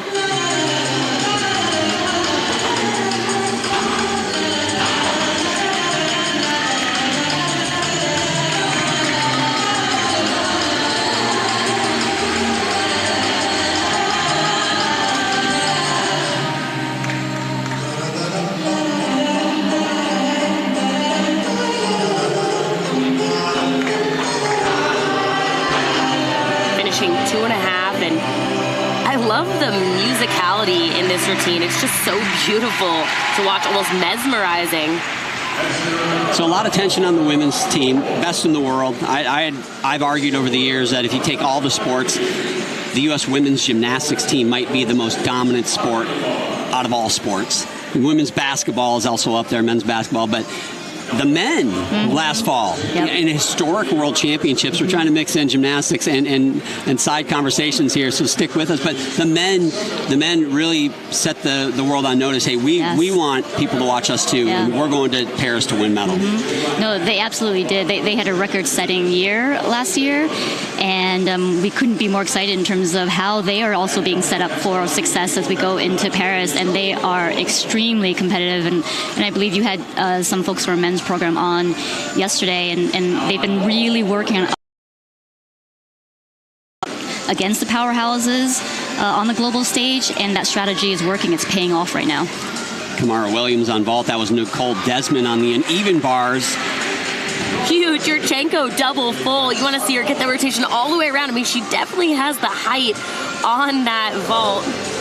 Kamara currently sitting in the 5th spot. Now Jayla Hang from Pacific Rain will be the next gymnast to go here on the uneven bars. Lily, you've had so much of a positive impact, and there's been so many changes since you took over USA Gymnastics almost about 5 years ago.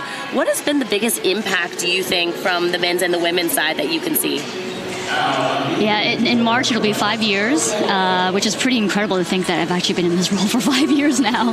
Does it seem longer? in some ways it seems longer, in some ways it seems shorter. Yeah. But in terms of the impact, I mean, from day one, it was always about culture. It was always about changing the culture to be more positive and to have the sport be really more fun and enjoyable and to decrease the stress levels. And I hope we've done that. I'm hearing from athletes and coaches that we have, and I hope that people here today in the arena can feel it as well. But I think probably truly that's been the biggest impact.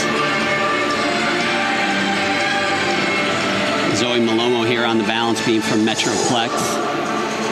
Lily, you were a Michigan Wolverine, right? I am. When did you compete for Michigan? What years were you there? Oh, gosh, now you're dating me. I'm putting you on the spot. Everybody out there is going to know.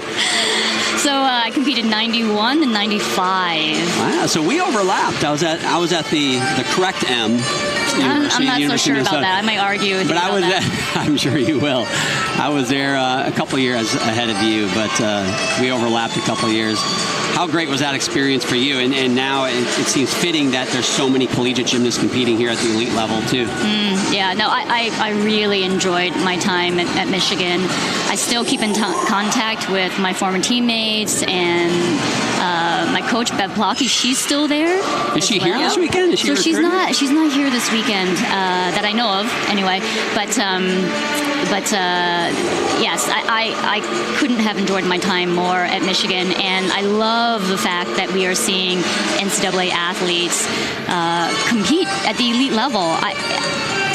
Really, it's incredible. I'm not sure if I ever thought that really would happen at this level, and it's happening. You know what's been really exciting for me to see? We were able to watch the practice day, and everyone was warming up in their teams. Well, there was 4 athletes that all competed in the NCAA that were warming up together, and so that was just cool to see that it was this group of college athletes that are trying to create a college atmosphere for themselves, because they know that that's how they compete well. A little bit more pressure-free, a little bit more fun, and so hopefully inserting them into the mix is also going to be a little contagious to a lot of other teams around here. They were also the old-timers, Sam. It was like the old-timers group, and if it was like when I was the old-timer back in the day, you'd look over at these young pups next to you going, man, what am I doing? These guys are good! But it was fun. It was fun to see them over there. How about the fact that we could see 3 Olympic all-around champions trying to make this? Hopefully Gabby will be at the Classic. I mean, all on the same floor. Unheard of. It is unheard of. It's historic. It is monumental. And I love the fact that we could potentially see 3 Olympic all-around gold medalists compete together. It's a great problem to have in terms of having so much competition and at that level here in our country. Trinity Thomas getting ready to go on the floor exercise, currently sitting in 3rd place. Man, I'm excited to see her floor routine and just how it's evolved from the collegiate world. I've been such a fan of her gymnastics for a long time, so to see her be able to continue is really special for me, and hopefully again she just becomes a role model to so many of those athletes that are maybe interested in pursuing an elite career after college.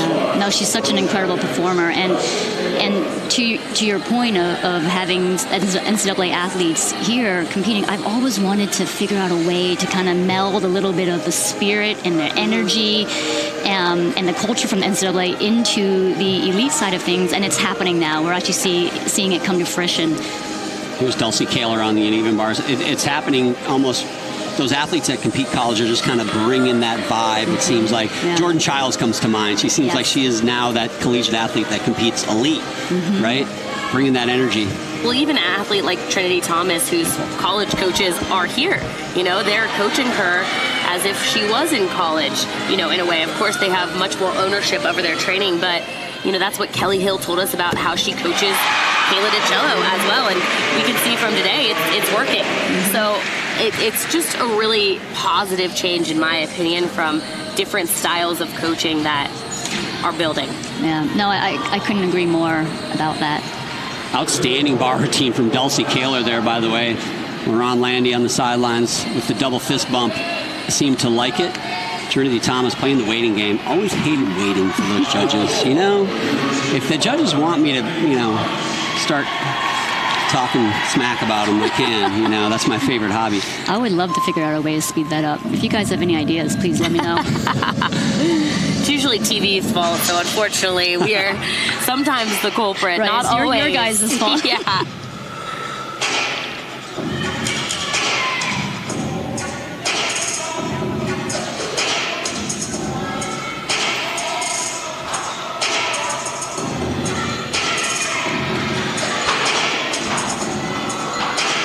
Fold, a double back, overshot that.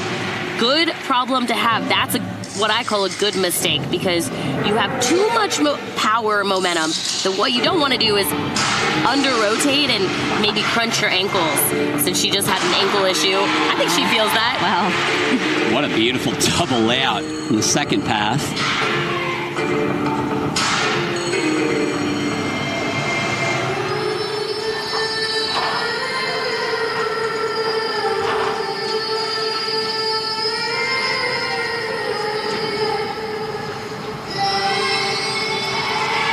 still working on those upgrades. But it's important for her to just get out and compete again. She's a college athlete. She's used to competing all the time. So to flex that muscle is really important here.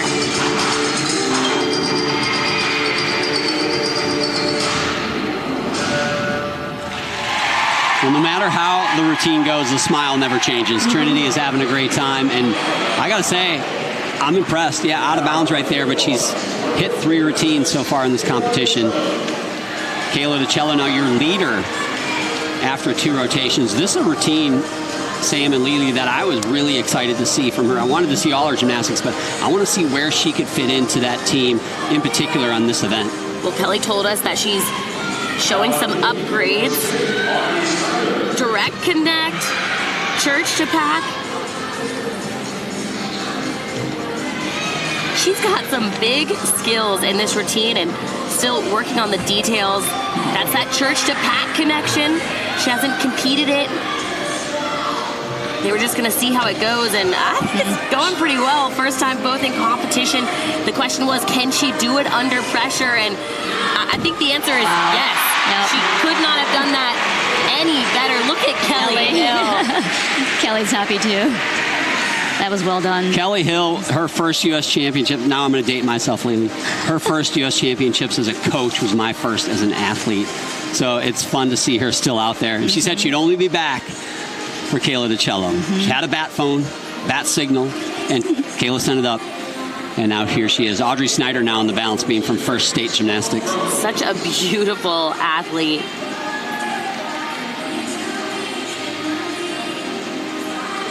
Little adjustment on the full turn. Skills like full turns that'll get you in competitions. Nice back handspring layout series. No issues there. Kelsey Kaler on the uneven bars, 13.3. We saw her earlier.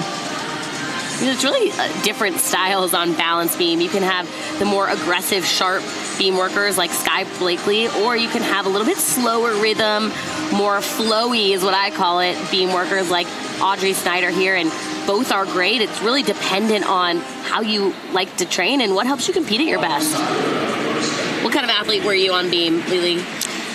So I'm going to admit that beam was my least favorite. Here. I would be with you 100%. I would boycott it. I'm like, John, it was your least favorite event? It was it was. It still is. I don't understand who invented the beam. What kind of sadistic human being did that to humanity? When I was a younger athlete, I would go to sleep at night and pray to God that beam would not be an event in gymnastics the next day. And every day at practice, the beams would be right there. But it became your favorite. It did. It ended up becoming my best and my favorite event. So I'm happy now, but just really missing the punch there. We've seen a lot of uh-ohs on dismounts, both on bars and beam. Simone Rose now on the uneven bars.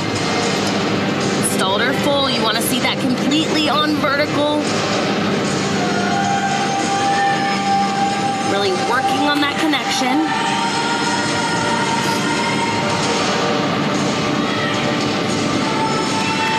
Really nice rhythm. And handstands, good. The details in this routine are really nice to see. Trinity Thomas on floor, by the way, at 12.8. Kayla DiCello on bars, a 14.3. Big score. Finishing double layouts. That was an excellent routine from Simone Rose. Simone Rose finishing up the uneven bars rotation. Here in rotation 3, actually halfway through the third rotation. Madre Johnson on the floor exercise, the last gymnast to go there.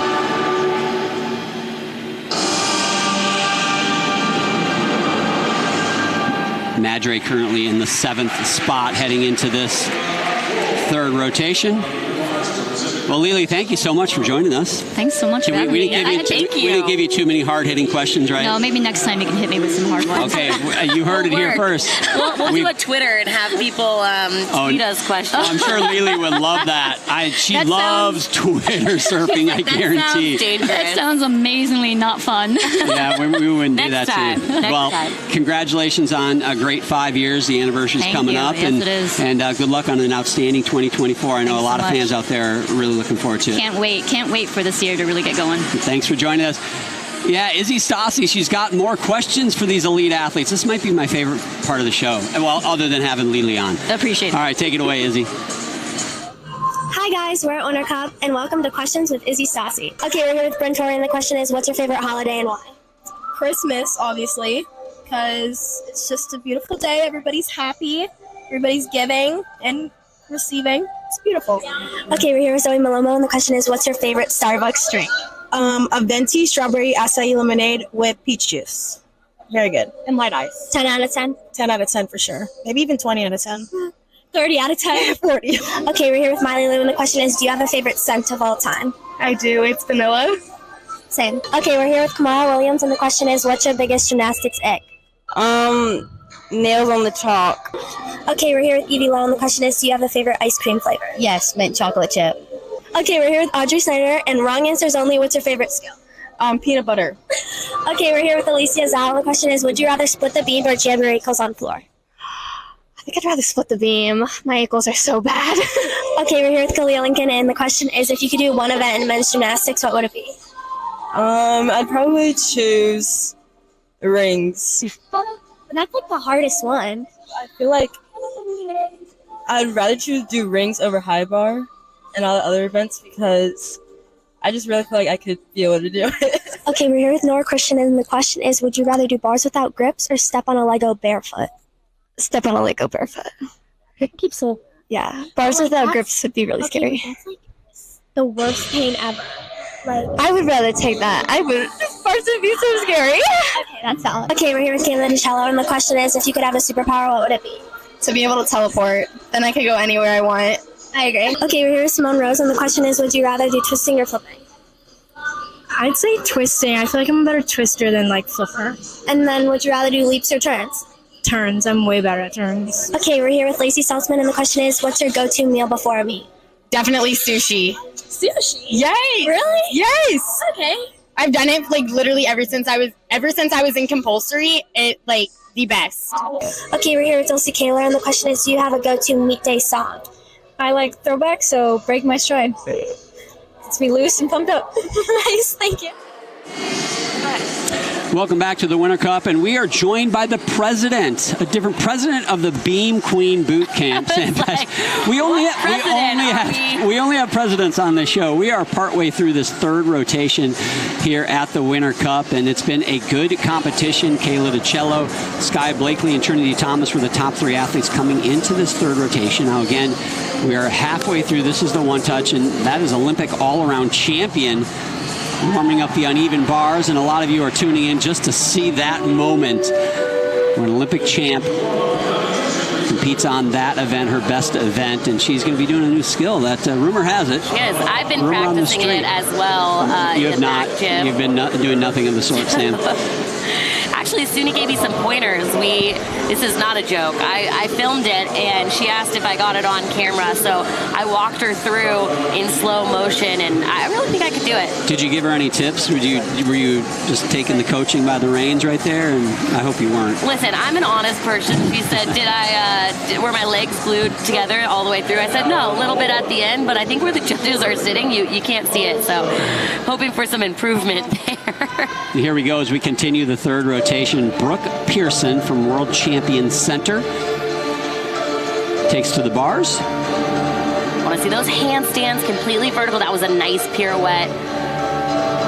It's always good on bars when you get your first combination completed successfully. It sets the tone. Wow. Beautiful. Wow.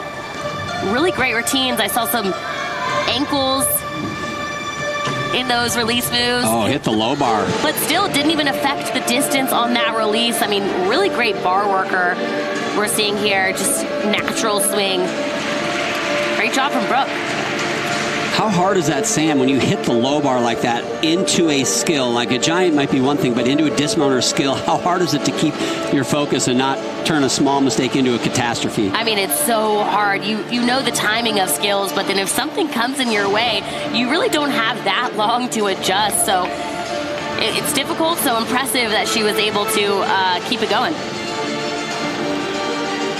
Evelyn Lowe And now the next gymnast to go on vault. She's the second athlete to compete there.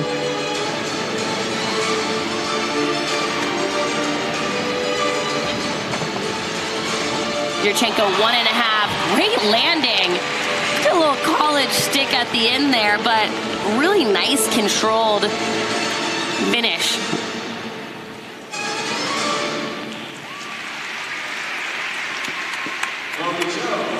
Chloe Cho finishing up the floor routine. She was the leadoff gymnast there. Again, second half of the third rotation. Suni Lee on the uneven bars. I know you guys are waiting for her. She will be the last gymnast to go there. Here's Evelyn Lowe.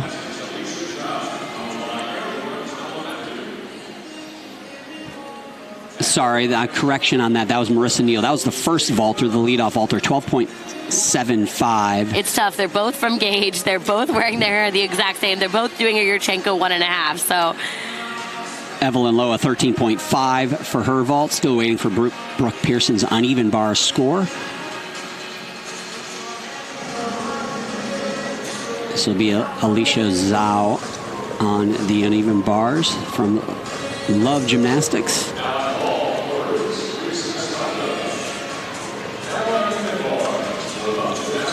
So I'm not letting you off the hook. We're going to still talk Olympic team, Sam, because that's what everybody's talking about this year.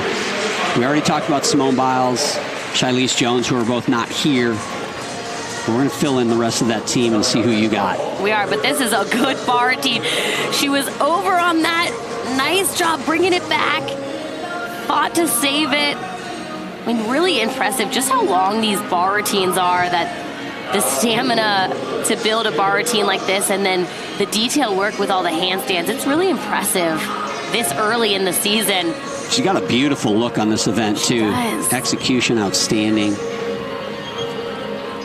That was a great routine. Really good. Job well done. An event, again, for Team USA, the women's team. You stand out on bars. You give yourself a chance. Back over to the vault.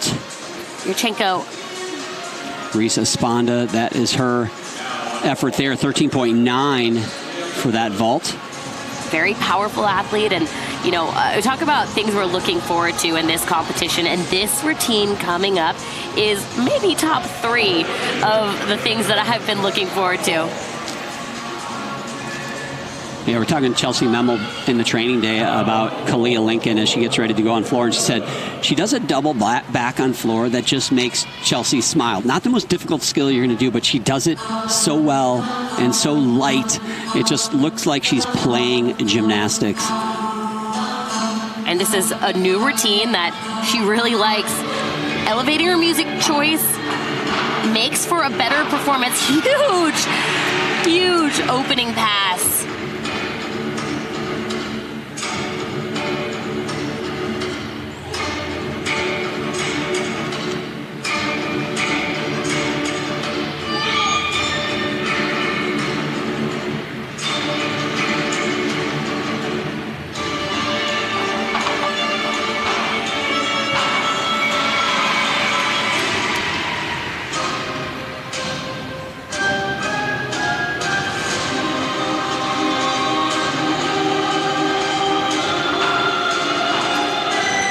Talk about her tumbling being huge, and then she really brings it to her leaps too. I mean, she has the air time in those leap combinations are unmatched.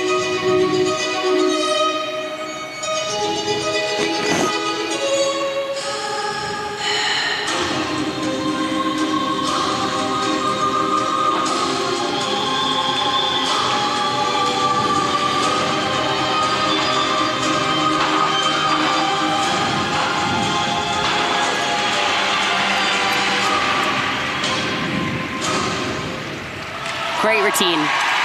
Again, an athlete that needs to stay healthy, but such huge tumbling.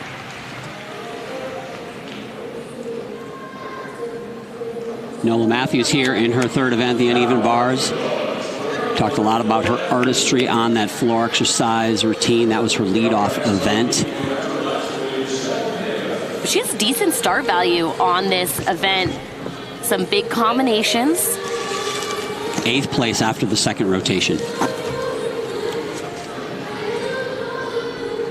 It's a good event to show off her lines, good execution. Really nice technique on all these elements. Wow! Oh, that full twisting pack salto, that's called a Bahardwaj, first done by Mohini Bahardwaj. So she's not coming off the bar, but... Oh, she's working so hard on this low bar right now. It is so hard to come back from the fight of Nola Matthews right now. What a gritty routine. It's not the best one she's done, but man, she really fought through that. That's absolutely amazing, to tell you the truth. You could see her a little gassed on that double layout, but how many extra kips did she do on that low bar? And that will just that'll sap the energy. I mean, it's already a long and difficult bar routine, so to add in those extra elements is just difficult. Michelle Pineda now on the balance beam, the last gymnast in this rotation on this event.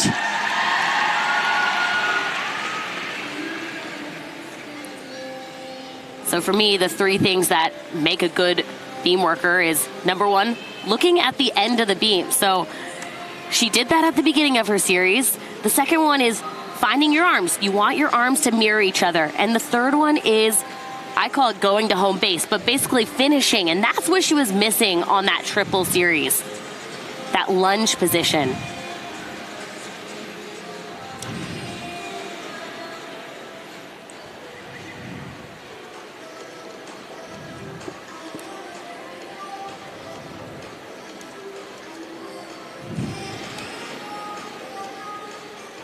Alicia Zhao on bars, a 13.6. Kalia Lincoln on floor moments ago, a 13.95.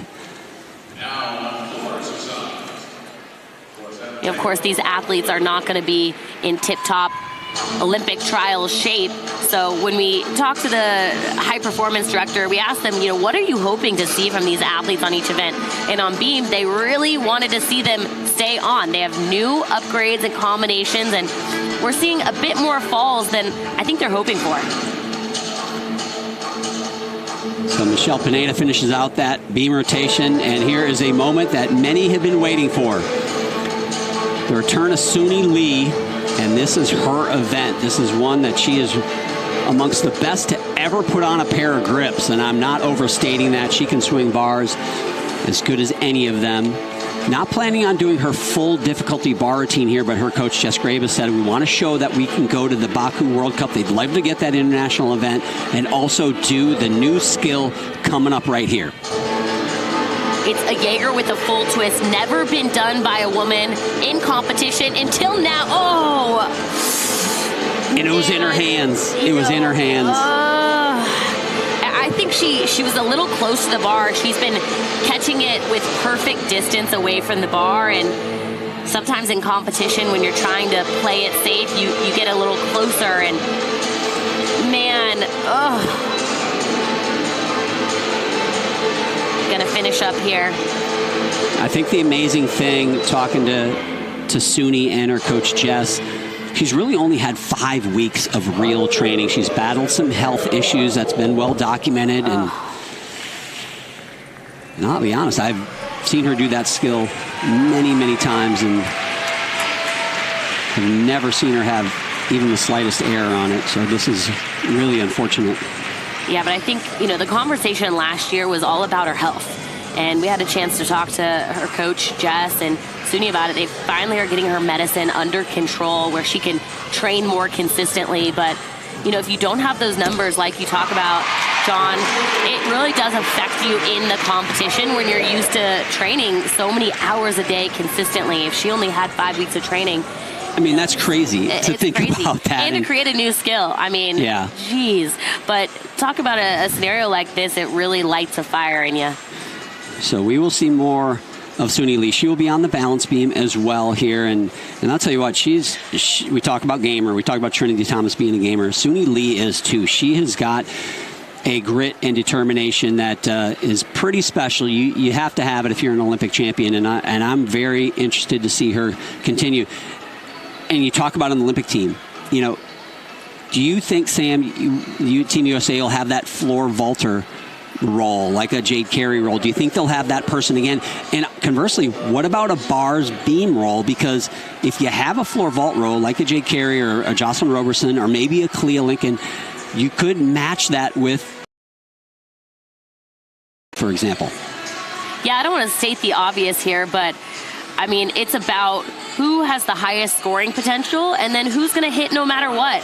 And that's the ingredients to make the Olympic team. And it's really tough when you're weighing different competitions and different events in terms of scoring potential.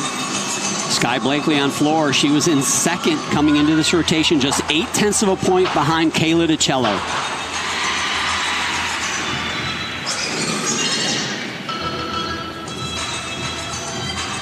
Her coaches told us that, floor was really a challenge for her last season because of her Achilles injury. Didn't quite have the numbers to do the difficulty she wanted. You see her ankle, that's just taped for precaution. But that skill right there for handspring double front is new for her instead of the double full punch front. And as you can see, there was no problems. What a great skill change for her heading into the Olympic year. Needs better than a 15 to take sole possession of the lead over Kayla DiCello here at the end of the third rotation. A tough task on floor exercise, but for her, and a big mistake right there. Again, it's those little skills that sometimes get you in pressure situations in competitions.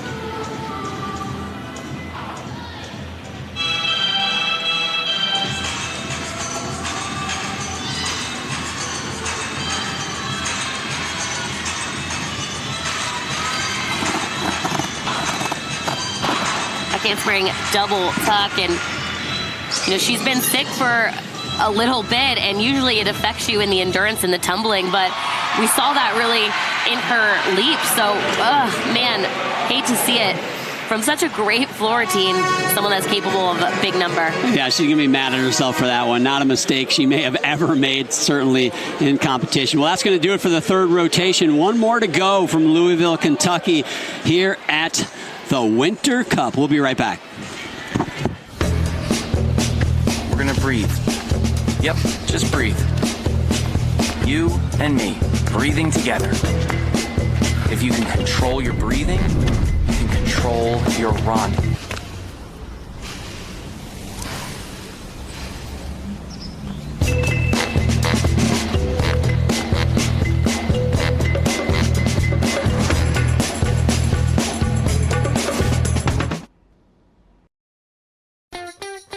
Come see the stars of USA Gymnastics at the 2024 Core Hydration Classic, May 17th and 18th at the Excel Center in Hartford. Cheer on Olympic medalists and world champions as they compete for a trip to the national championships. Watch the excitement when Team USA's future legends take the stage.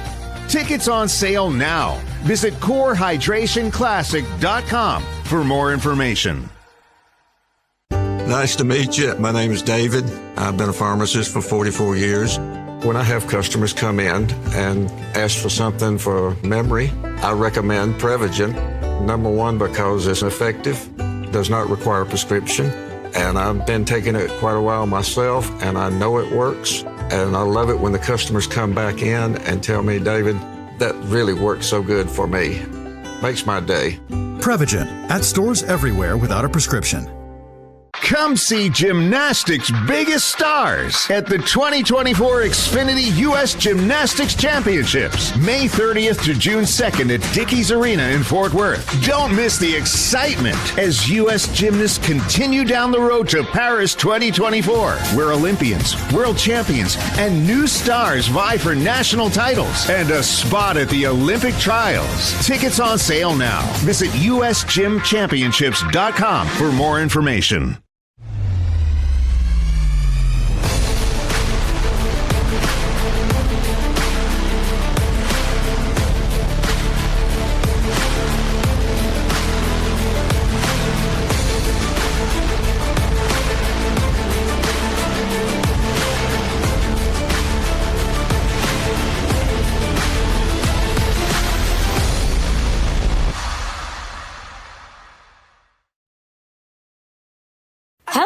Beam Queens. I'm so excited to welcome you to the world's best beam party, where you'll get the opportunity to work with Olympians, NCAA champions, All-Americans, and other gymnastics experts. I mean, could you imagine never falling off the beam again? We'll teach you the triple threat to make that happen. We have 5 rotations each day to work on your skills, drills, choreography, and mental training. You'll even get to work with a judge so you can earn those extra tenths next season. So if you want to make new friends, gain confidence, and join the greatest gymnastics community in the world, Beam Queen is the place for you. Welcome back to the last and final rotation here at the senior women's competition. We have seen some excellent gymnastics today. Check out the standings. In first place after 3 rotations is Kayla DiCello with a 42.55. Sky Blakely trailing in second, and rounding out the top 3, Kamara Williams, 40.2. And there's really not that big of a separation from 3rd place to 8th place. So it's close. That means this 4th and final rotation is really important to see who's going to get that top 3. John? Yeah, it's been a fun meet. You know, disappointment for Suni Lee in that last rotation, 11.8 for that bar routine. We will see if she can redeem herself. She'll be in the second half of this 4th and final rotation on the balance beam. But yeah, nice little battle up here at the top. Some big hitters, Kayla and Sky, you know, some names that have been to World Championships, won medals. Kamara Williams, maybe a little bit of surprise to see her in the 3rd spot. She will be going to the uneven bars. So, you know, she just got done with floor and vault, 2 very good events for her. We'll see if she can maintain that, though, as she goes to the uneven bars next. You know, something that I think stands out to me here in this competition is really Kayla DiCello. You know, she comes in known as a solid all-arounder, and not only has she upgraded her routines, but she's continuing to prove that she's a solid all-arounder. And when you're looking at teams, and John, I know you love this conversation. Oh, I love it. About who's gonna make the highest team scoring potential, you also have to consider consistency and hit percentages. And this not only shows to the selection committee that she can hit anytime, any place with increased difficulty, but it also adds to her competition confidence, which is arguably the most important thing at this stage in the game. Speaking of Kayla, here's our Xfinity Power Performance. I can get that out, Sam. I can get it out. And it's Kayla DiCello on the uneven bars. Well, she's a powerful athlete, all right, and she really brings the power and dynamics to this event as well. Nice connections off the top, and she's got some big release moves that really help her difficulty score. And she focuses on the details, like getting those handstands to vertical. That was a new combination that she's been working on in the gym, and all the drills that she's been doing and the college meets she did last year, everything's paying off for these moments right here. And I tell you what's great about that bar routine as we put together our hypothetical Olympic team is she has a 6-1 start as we see Trinity Thomas on vault, her final performance of the day. Yurchenko full. Now, we know she has a bigger vault than that, but again, she's coming off of a foot injury. She was in a boot not too long ago, so wanting to just get her feet wet with competition again. That was a beautiful Yurchenko full, though. But about Kayla DiCello on bars, as we see Nora Christian take her turn on the event. Beautiful skill right there. Wow, difficult. Catching in mixed grip. Very tough.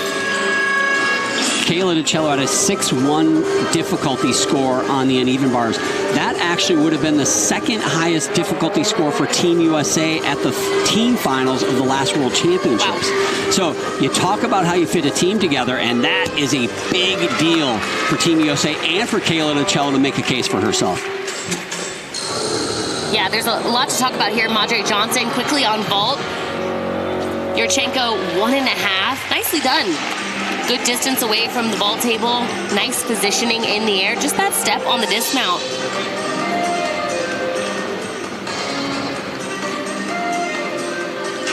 Lacey Saltzman there on the floor exercise. She's the second gymnast. Actually, she will be the first gymnast. We had a scratch on that first athlete in this rotation.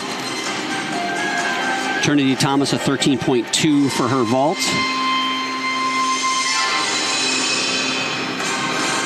You might see Lacey flashing a 4 to her coach, Kim Zmeskal. That's kind of their sign to each other to remind them to take a breath. They breathe together, in for 4, out for 4. So flashing the number 4 has always been a really good sign of, I got your back, and hey, remember what we do in the gym, and it's something that they do together, which I really like. Chloe Cho over on the vault. She will be the third gymnast. Trinity Thomas led off 13.2. Madre Johnson, a 13.6.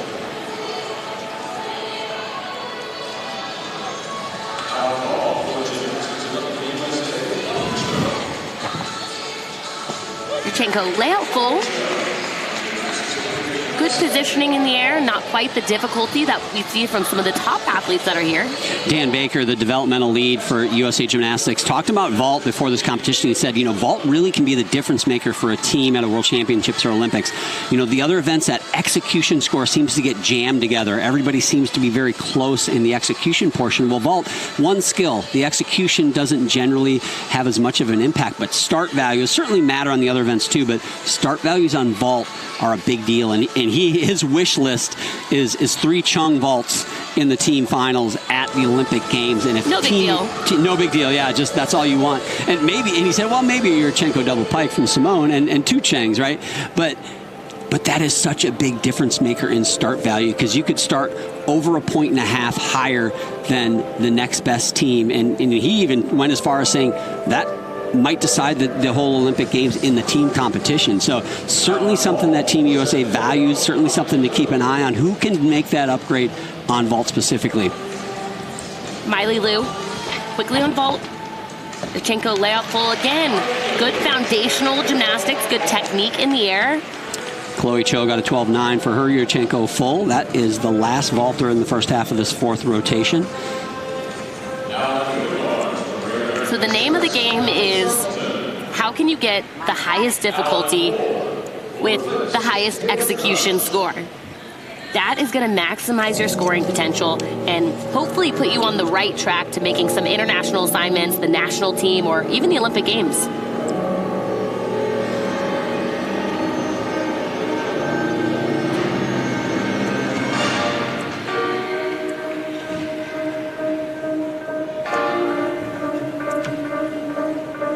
Form breaks here on this routine, but doing a good job staying with it.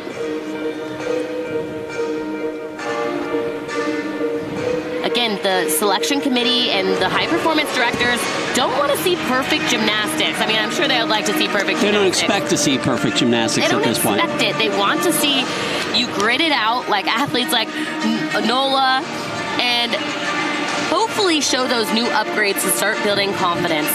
Your leader after 3 rotations, Kayla DiCello here on balance beam. Handspring lay. Right to the edge. Perfectly done. That's the kind of landing that we're looking for on these skills.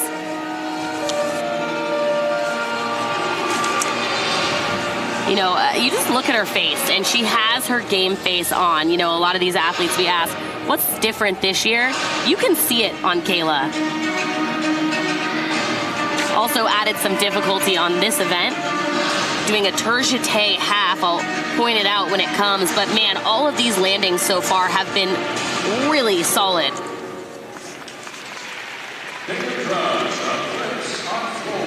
Kayla won a world all-around medal back in the 2021 World Championship. Shared that podium actually with her Florida Gator teammate Leanne Wong in silver and bronze. Missed the tourgette half, but that round off 2.5 is also different.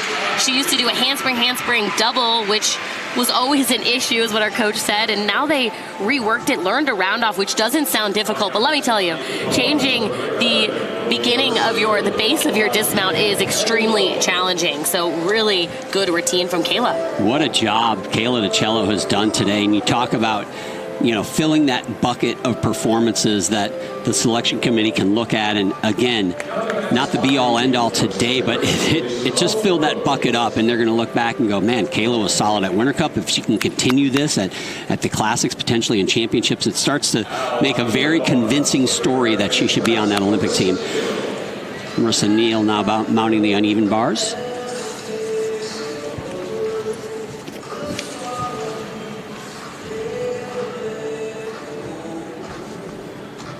Big Jaeger release move. You want to try to catch above the bar. She did a nice job of that. That's another full twisting pack salto called a hard watch. That's gotten a couple people today. Very difficult skill. Most athletes do that without a full twist.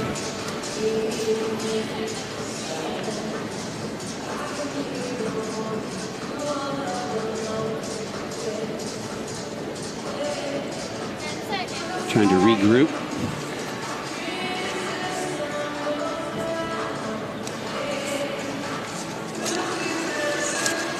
Nice handstand, getting back up, trying to regain her rhythm here. Marissa Neal is committed to Auburn University, wants to be a Tiger. Finishing tuck, full in. Good finish to that routine. Of course, this is her first time as a senior. So still working on some kinks and really getting the lay of the land here. It can be a little overwhelming for some of these first-time seniors. Something else that is at stake here is trying to qualify to the U.S. Championships. A score of 51 in the all-around. We'll get these athletes, will punch their ticket to the U.S. Championships. Obviously, the U.S. Championships, an official step towards that Olympic team. USA Championships and the Olympic trials, a big part of obviously making that Olympic team. So these athletes want to be there.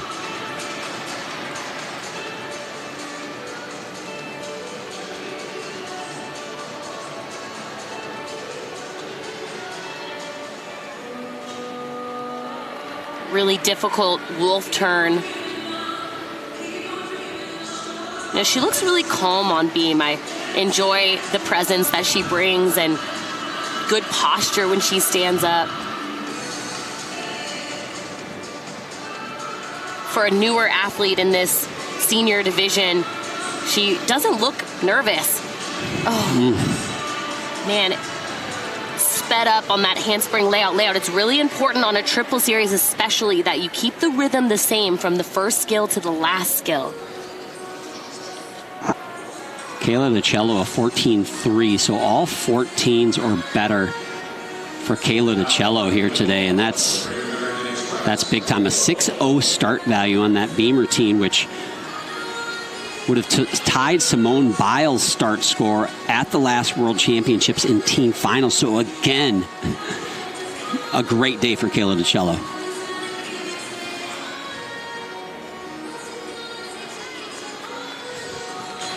Finishing round off 2.5.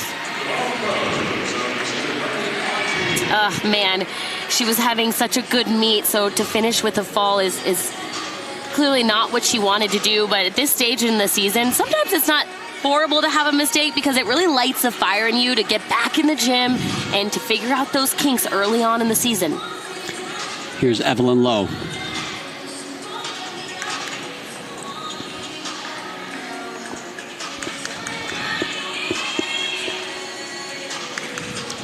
Really working hard here. In bar Ginger release move.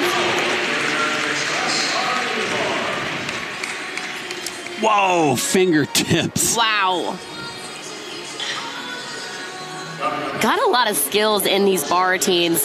Man, all of these bar routines are just so long, and then when you have to add an extra cast handstand, whoo-hoo. No, thank you. She is working. Yeah, she has got to be gassed. Has she got enough left? Nice swing, though. Whoa. Just pulls that around. Yeah, that smile is, glad I'm off the bar. I've had that. Not on bars, obviously, but I've had that feeling. So Evelyn Lowe finishes up her day. Brooke Pearson getting ready to go on the balance beam, waiting for Simone Rose's score. Sam, I could see an Olympic team, I'm just going to throw these scenarios out there, with a Shilese, with a Simone Biles, and I could see a two-event specialist, a Jade Carey, matched with maybe like a Suni Lee type. And if you do that, then you got to have that star all-arounder, like a Sky Blakely or a Kayla DiCello or a Leanne Wong, who's not here. That is a a team I could see them looking at. Obviously, they got to perform, but that is a scenario that certainly has got to be in play. Yeah, absolutely. Brooke Pearson mounting the beam. Didn't get full extension on that switch leap mount. Wish I could see what happened there. But, you know, that it's not a good omen when you mount the beam and something goes wrong. It's really tough to come back from that because you're so annoyed with yourself. And we unfortunately saw that one mistake turn into a fall.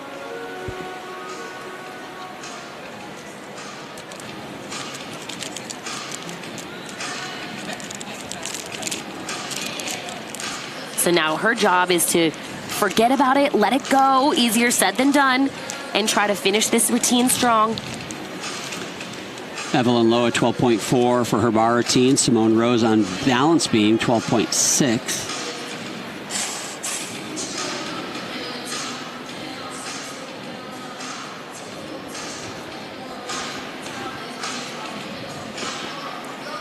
She's doing a good job regaining her confidence here. It just looked like she's shy on that extension on her leaps.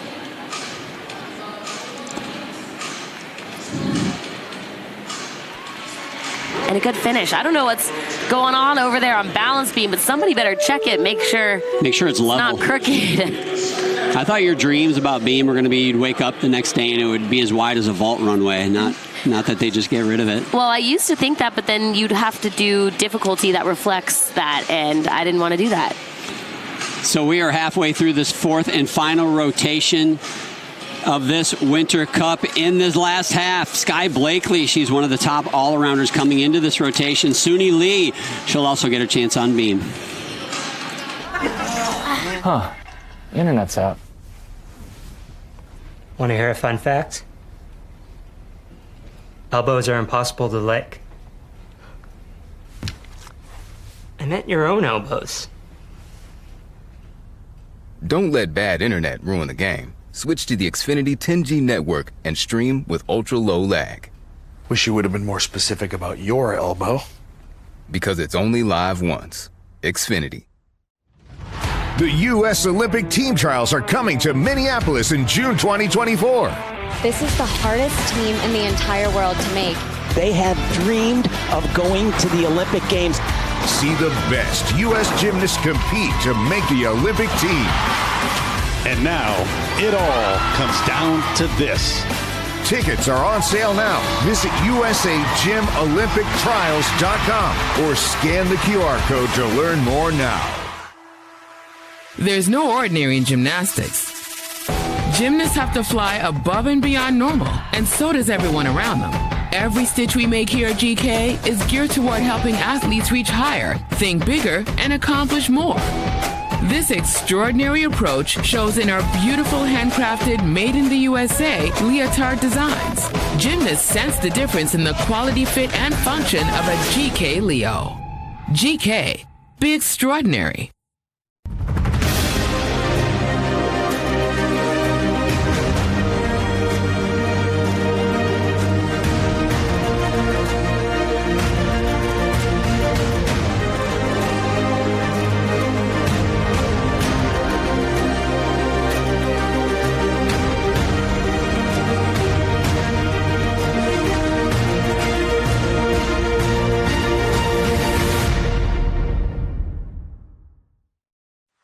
Keep going. Keep working. Keep climbing. And always keep playing. With the exceptional orthopedic care at Baptist Health, with a skilled team of dedicated specialists, along with advanced services and procedures, it's no wonder most people choose us to help them keep moving and doing the things that move them. Find a Baptist Health provider today.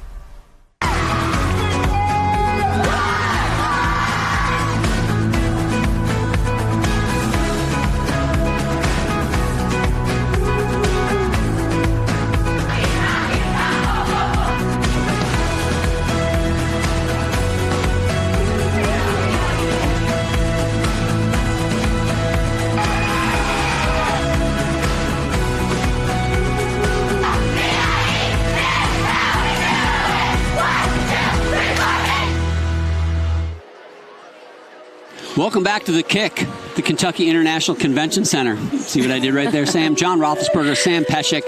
We are heading into the second half of the fourth and final rotation of this senior women's competition. Sky Blakely sitting in second place after the last rotation. She is not going to catch the leader, Kayla DiCello. She's already in the clubhouse.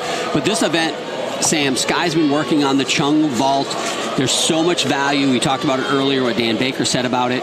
And he said it is a phenomenal. He's seen her do it as well as just about anybody can do it, but the consistency not quite there. But that vault, when it's ready, can make a huge impact on this athlete making that Olympic team. Yeah, well, let's not get ahead of ourselves. Oh, I'm ahead of ourselves. This is going to be her usual vault, and then she's going to get to this second vault that John's talking about. So first order of business is to make this consistent and clean like she normally does. Wow. Huge Yurchenko double full. I mean, I think that she can upgrade that vault. You know, we're obviously not the coaches, not the judges. It's so easy for us to upgrade vaults from sitting back here. It is so easy. It's just another half twist, right? Michelle Pineda now on floor exercise. But yeah, she is working that Chung vault, which is about 8/10 higher than the half that she was gonna do here tonight. It looks like she just did that single vault.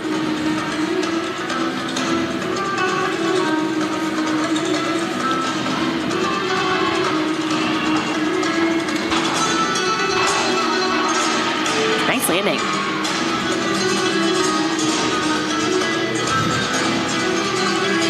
Sky Blakely a 14.2 for that vault. Puts her in second place.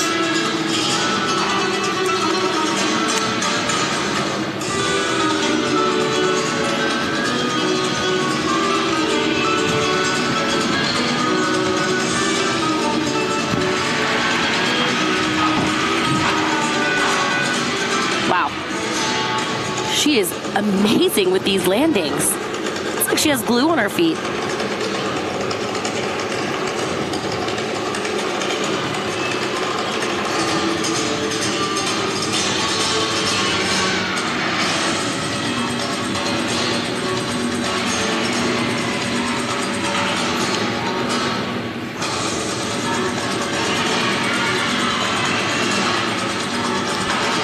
Finishing double pike. Again, not the hardest, most difficult routine you're going to see in the competition, but wow, how cleanly executed. I don't think she gave up any 10s on those landings.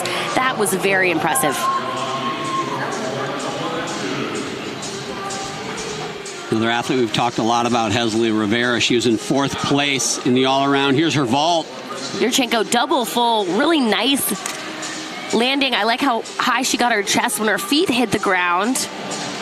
13.9 for that vault. I personally think it should have been higher, but you know, that's why I'm not a judge. Addison Fada now on vault. Yurchenko double full. Ooh, ouch. A stinger on those ankles, man. Coming in. Oh, and yeah, you can see Mom Jen right there. We've all been there, Sam. We know that. Yeah, that hurts so bad. I think they did a would you rather. And it's would you rather crunch or step on a Lego barefooted? And you want to step on that Lego all day before you crunch those ankles. I will take the Lego as we look at Malia Milton on bars. Straddle Jaeger release move.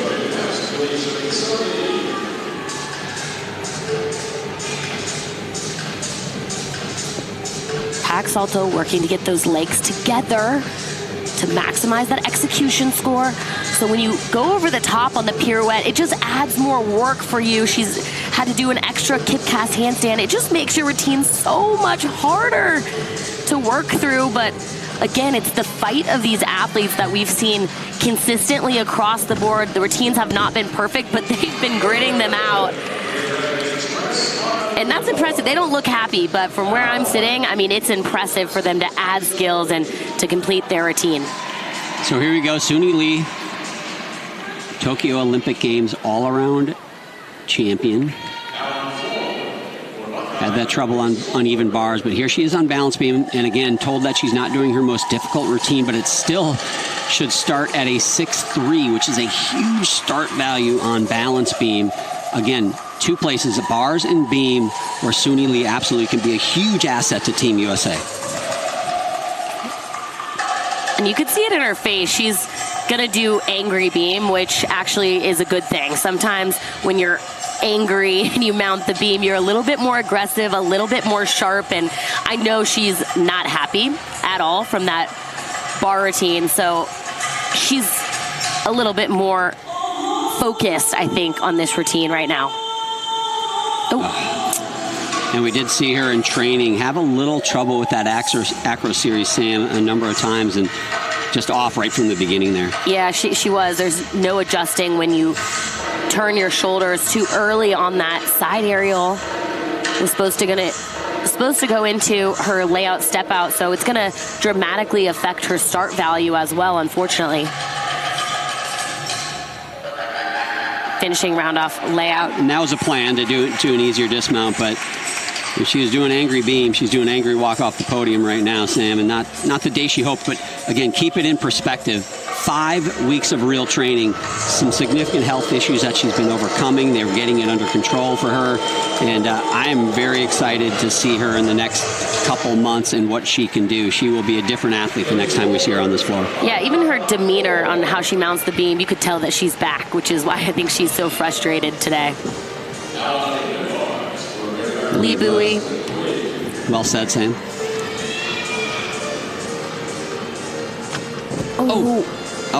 It was there. That was, yeah, it was weird. It was like she thought she was closer, so she pulled in with her arms, and, you know, and that's just lack of experience right there. I mean, you got double clutched. Yeah, it was right there, and, you know, once she missed the bar, you think back, man, I should have had that. So, again, adding a little bit more difficulty here when she remounts the bar to regain that rhythm that she could have had.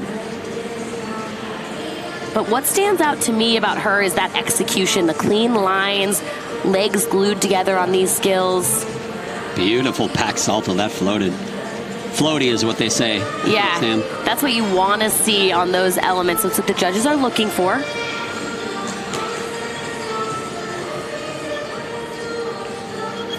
Finishing tuck full in.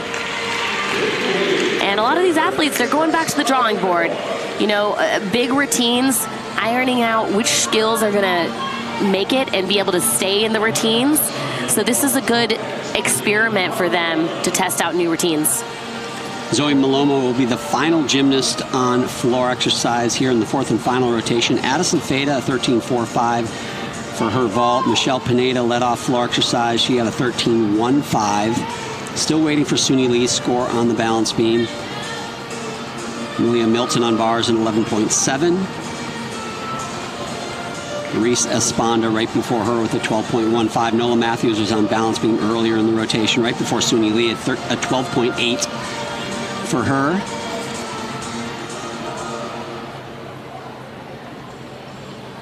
Your leader and who will be the winner today is Kayla Vicello. She is done. She's just sitting back, and she is a spectator for this second half. Sky Blakely looks like she will hold that second spot. Obviously some athletes still to go, but that looks pretty certain.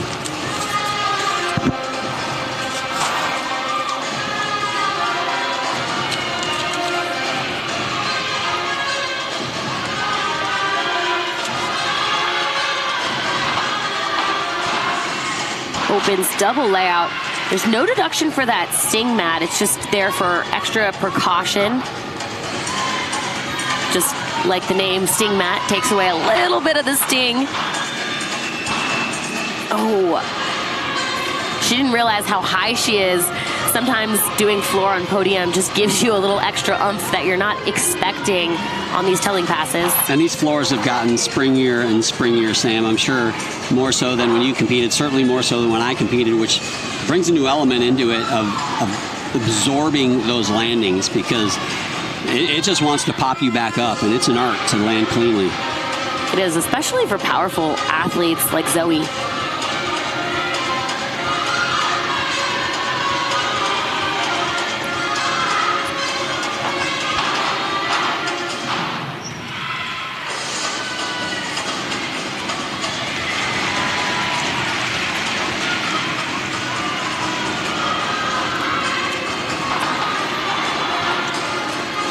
Finishing double back, out of bounds. Unfortunate deduction there. But again, that's what I call a good deduction this early in the season. You always want to over-rotate versus under-rotate, which can sometimes sting your ankles. Love the faces there. You see, they turn away from the judges, and you get to see what they're really thinking. So now Camara Williams, she was third place after 3 rotations. Maybe a surprise to some of those watching, but if she can hit this bar routine, quickly doing the math, what a mistake there. I was going to say a 13.8 would keep her in the top 3.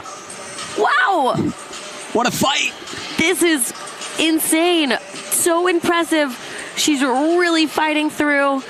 Obviously not as cleanly executed, but staying with this bar routine. What is the strength of this routine? Gritty performance. Dang. Not going to be that 13.8, but I tell you what, man. Where's she going to college? I'd want her on my team.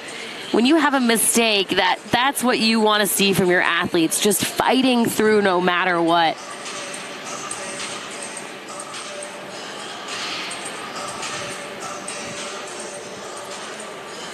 Last gymnast to go in this competition will be Jay Lahang.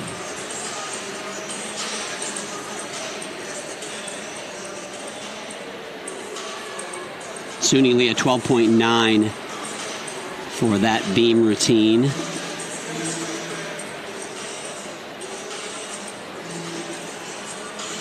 We're coming up to the end of the competition today, but stick around for the post game because we may have a special guest for you guys. And it's not Sam Peshek or myself. Sam's special. I'm not. Definitely not. I think this is the nicest thing you've said to me all day. Thank you. You're welcome. Jay Lahang now. Really icing her out for a bit, so she handled it well, kept her body moving. That's what you want to do in the situations where judges are taking a little bit too long.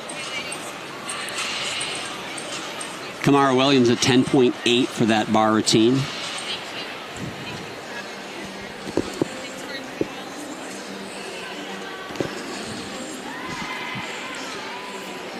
Getting those wolf turns done early in the routine.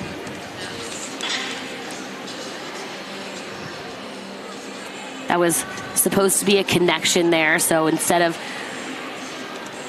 maybe adjusting or falling, she opted to pause and break the connection, so that means she's going to try a new series back handspring tuck full. That's sweet. Huge. I love seeing that difficulty on beam.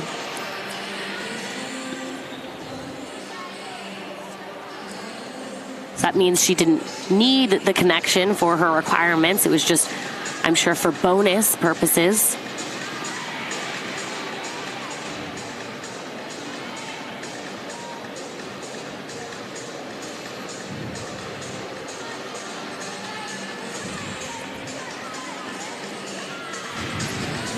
Finishing round of double back, really good routine from Jayla. Well, there you go. That finishes out this 4th rotation of the 2024 Winter Cup. What a competition. Some struggles, some challenges, but some great gymnastics as well. And just kind of our first peek at what is going to be an incredible 2024 as we head towards the Paris Olympic Games. We are not done. Don't go away because you're going to want to stick around to see our special guest as she comes and joins us here in the booth. We're going to breathe. Yep, just breathe. You and me, breathing together. If you can control your breathing, you can control your run.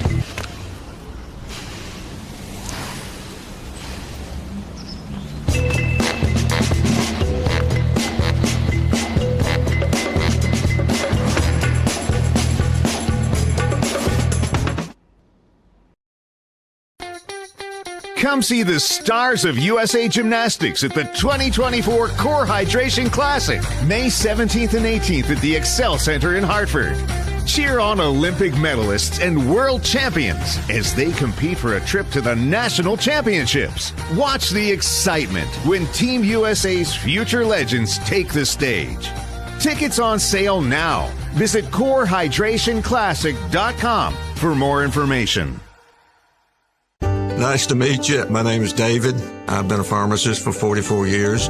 When I have customers come in and ask for something for memory, I recommend Prevagen. Number one, because it's effective, does not require a prescription, and I've been taking it quite a while myself, and I know it works, and I love it when the customers come back in and tell me, David, that really works so good for me. Makes my day. Prevagen at stores everywhere without a prescription. Come see Gymnastics' biggest stars at the 2024 Xfinity U.S. Gymnastics Championships, May 30th to June 2nd at Dickies Arena in Fort Worth. Don't miss the excitement as U.S. gymnasts continue down the road to Paris 2024, where Olympians, world champions, and new stars vie for national titles and a spot at the Olympic trials. Tickets on sale now. Visit usgymchampionships.com for more information.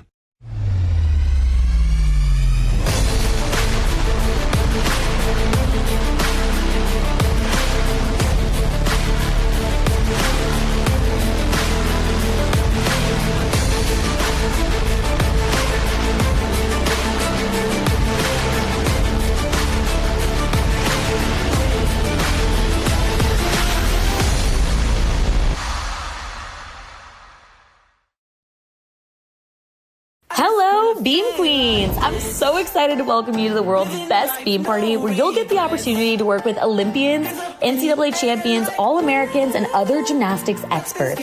I mean, could you imagine never falling off the beam again?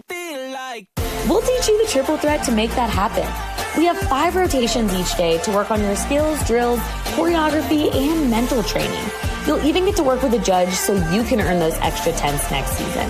So if you want to make new friends, gain confidence, and join the greatest gymnastics community in the world, Beam Queen is the place for you.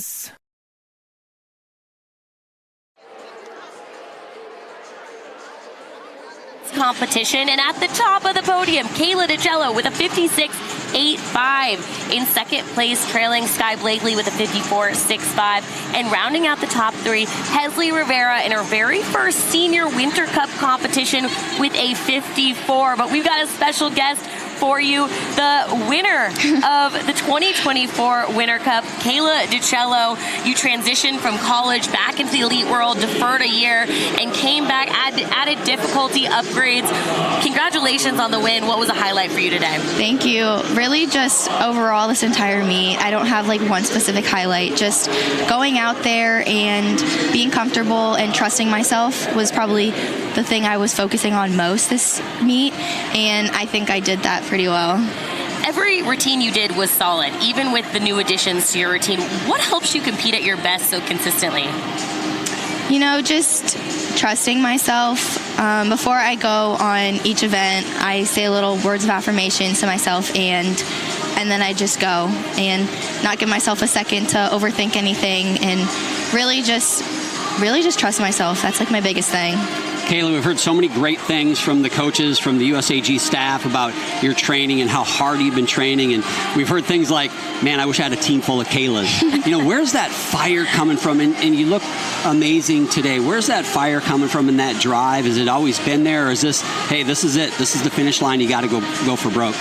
I think it's always been there, but this year in particular is just, it's special because I'm going for another Olympics and to actually make the team. So, you know, I'm trying to do everything I can possible for this. How about the 4 Gators in the top 4? Is it Trinity's up there, Sky, who's going to be a Gator, right? And you. And last night, that's dangerous. Last night world. You saw the Gators last night, right? I know, they looked so good. They took down the LSU Tigers. I mean, how excited are you to go back to college after this is all over? I can't wait. I just there's so many people coming in, and everyone there now looks amazing. So, I mean, Florida's going to be looking really good in these next few years. Are you going to say it right now? Are you going to look in that camera and say, Florida Gators, national champions next year when I return? Do you want to put that down in Florida National Championship when me and Sky are back? I love it. We're there. I love it. Well, you look amazing, and good luck the rest of 2024, and we wish you the best in getting to Paris. Thank you.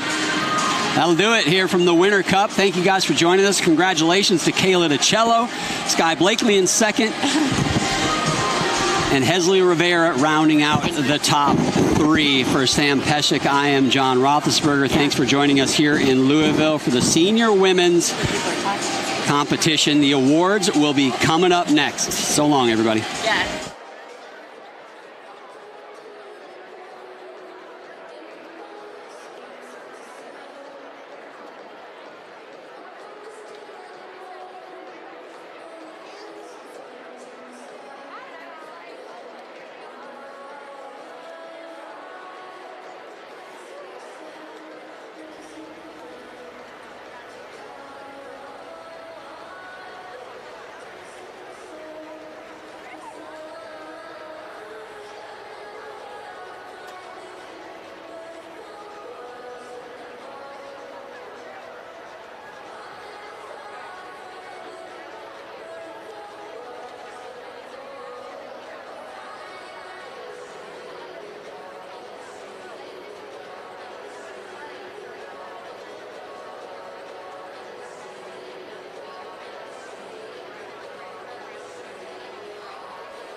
At this time, we present the Individual Event Awards for the Senior Women's Competition of the 2024 Winter Cup. In order to qualify for an individual vault award, gymnasts must compete with 2 different vaults. Today's competition did not have any gymnasts to perform 2 vaults, so we will not be awarding a vault title. We start off with the presentation of awards for uneven bars.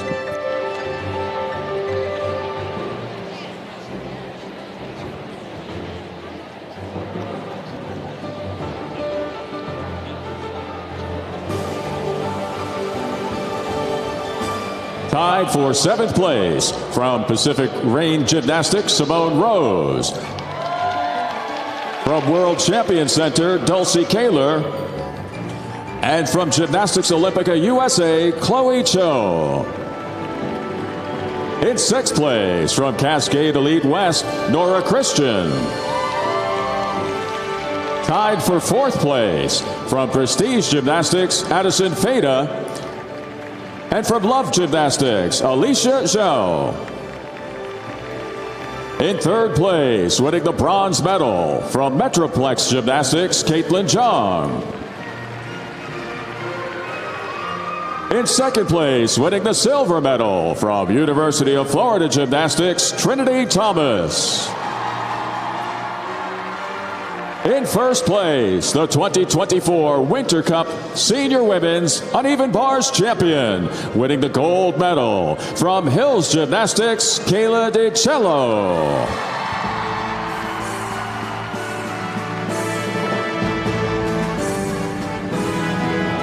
There they are, your 2024 U.S. Gymnastics Championship Senior Women's Uneven Bars medalists of Winter Cup.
And now for the award ceremony for balance beam.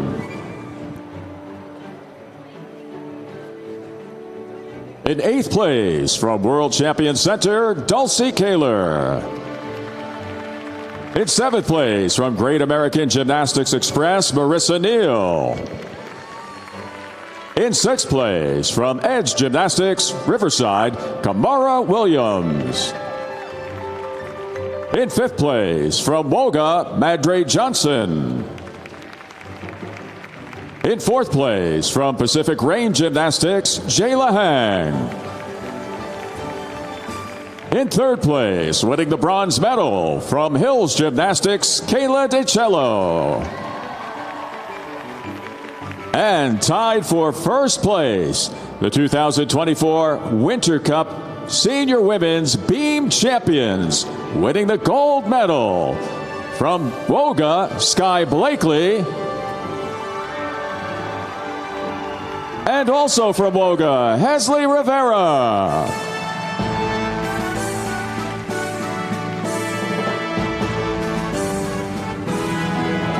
There they are, your 2024 Winter Cup Senior Women's Balance Beam medalists.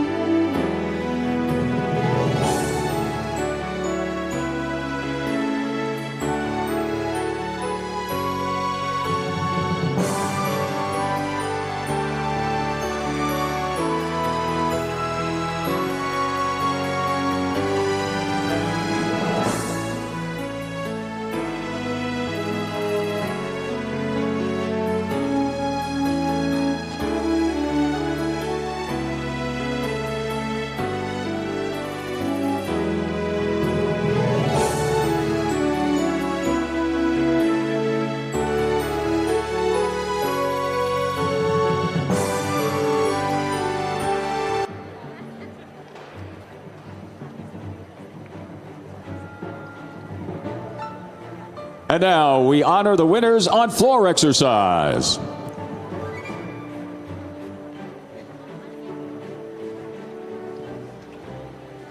Tied for 8th place from Cascade Elite West, Nora Christian.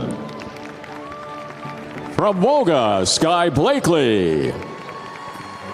And from Prestige Gymnastics, Addison Fada. In 7th place from Pacific Range Gymnastics, Simone Rose. In 6th place from Metroplex Gymnastics, Michelle Pineda. In 5th place from Airborne Gymnastics Training Center, Nola Matthews. In 4th place from Roots Gymnastics, Reese Esponda. In 3rd place, winning the bronze medal from Woga, Hesley Rivera. In 2nd place, winning the silver medal from Woga, Kalia Lincoln. In 1st place, the 2024 Winter Cup Senior Women's Floor Champion, winning the gold medal from Hills Gymnastics, Kayla DeCello.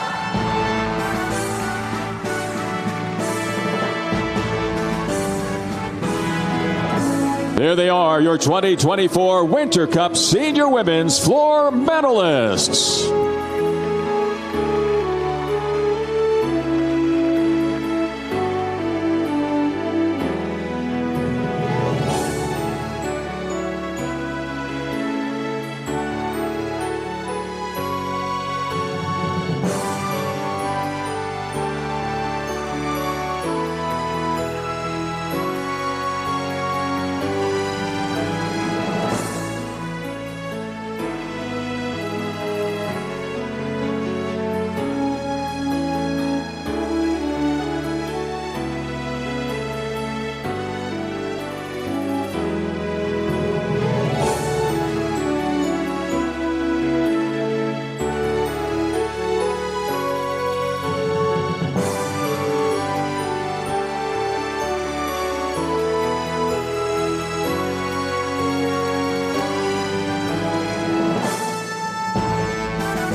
At this time, we continue with the presentation of the All-Around Awards for the Senior Women's Competition of the 2024 Winter Cup. In 8th place with an all-around score of 51.85 from Cascade Elite West, Nora Christian. In 7th place with an all-around score of 52.15 from Roots Gymnastics, Reese Esponda. In 6th place with an all-around score of 52.25 from Prestige Gymnastics, Addison Fada. In 5th place, with an all-around score of 52.3 from World Champion Center, Dulcie Kaler. In 4th place, with an all-around score of 53.25 from University of Florida Gymnastics, Trinity Thomas. In 3rd place, winning the all-around bronze medal with a score of 54 from Woga, Hesley Rivera. In 2nd place, winning the silver medal with an all-around score of 54.65 from Woga, Sky Blakely. In 1st place, with a top score of 56.85, the 2024 Winter Cup Senior Women's All-Around Champion, winning the gold medal from Hills Gymnastics, Kayla DiCello.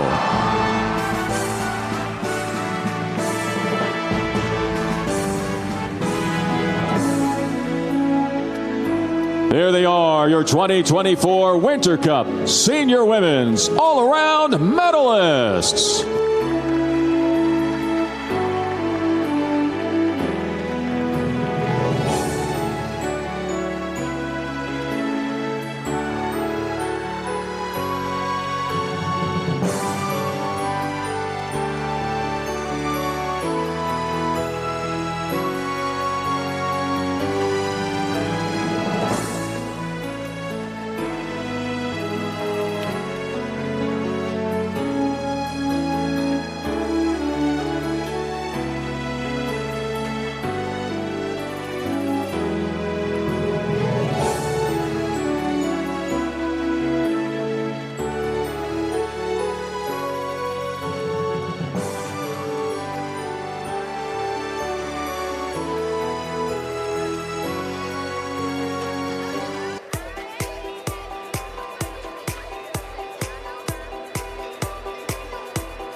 This concludes the Senior Women's Competition of the 2024 Winter Cup. Gymnastics fans, we want to thank you for bringing the noise to the Kentucky International Convention Center.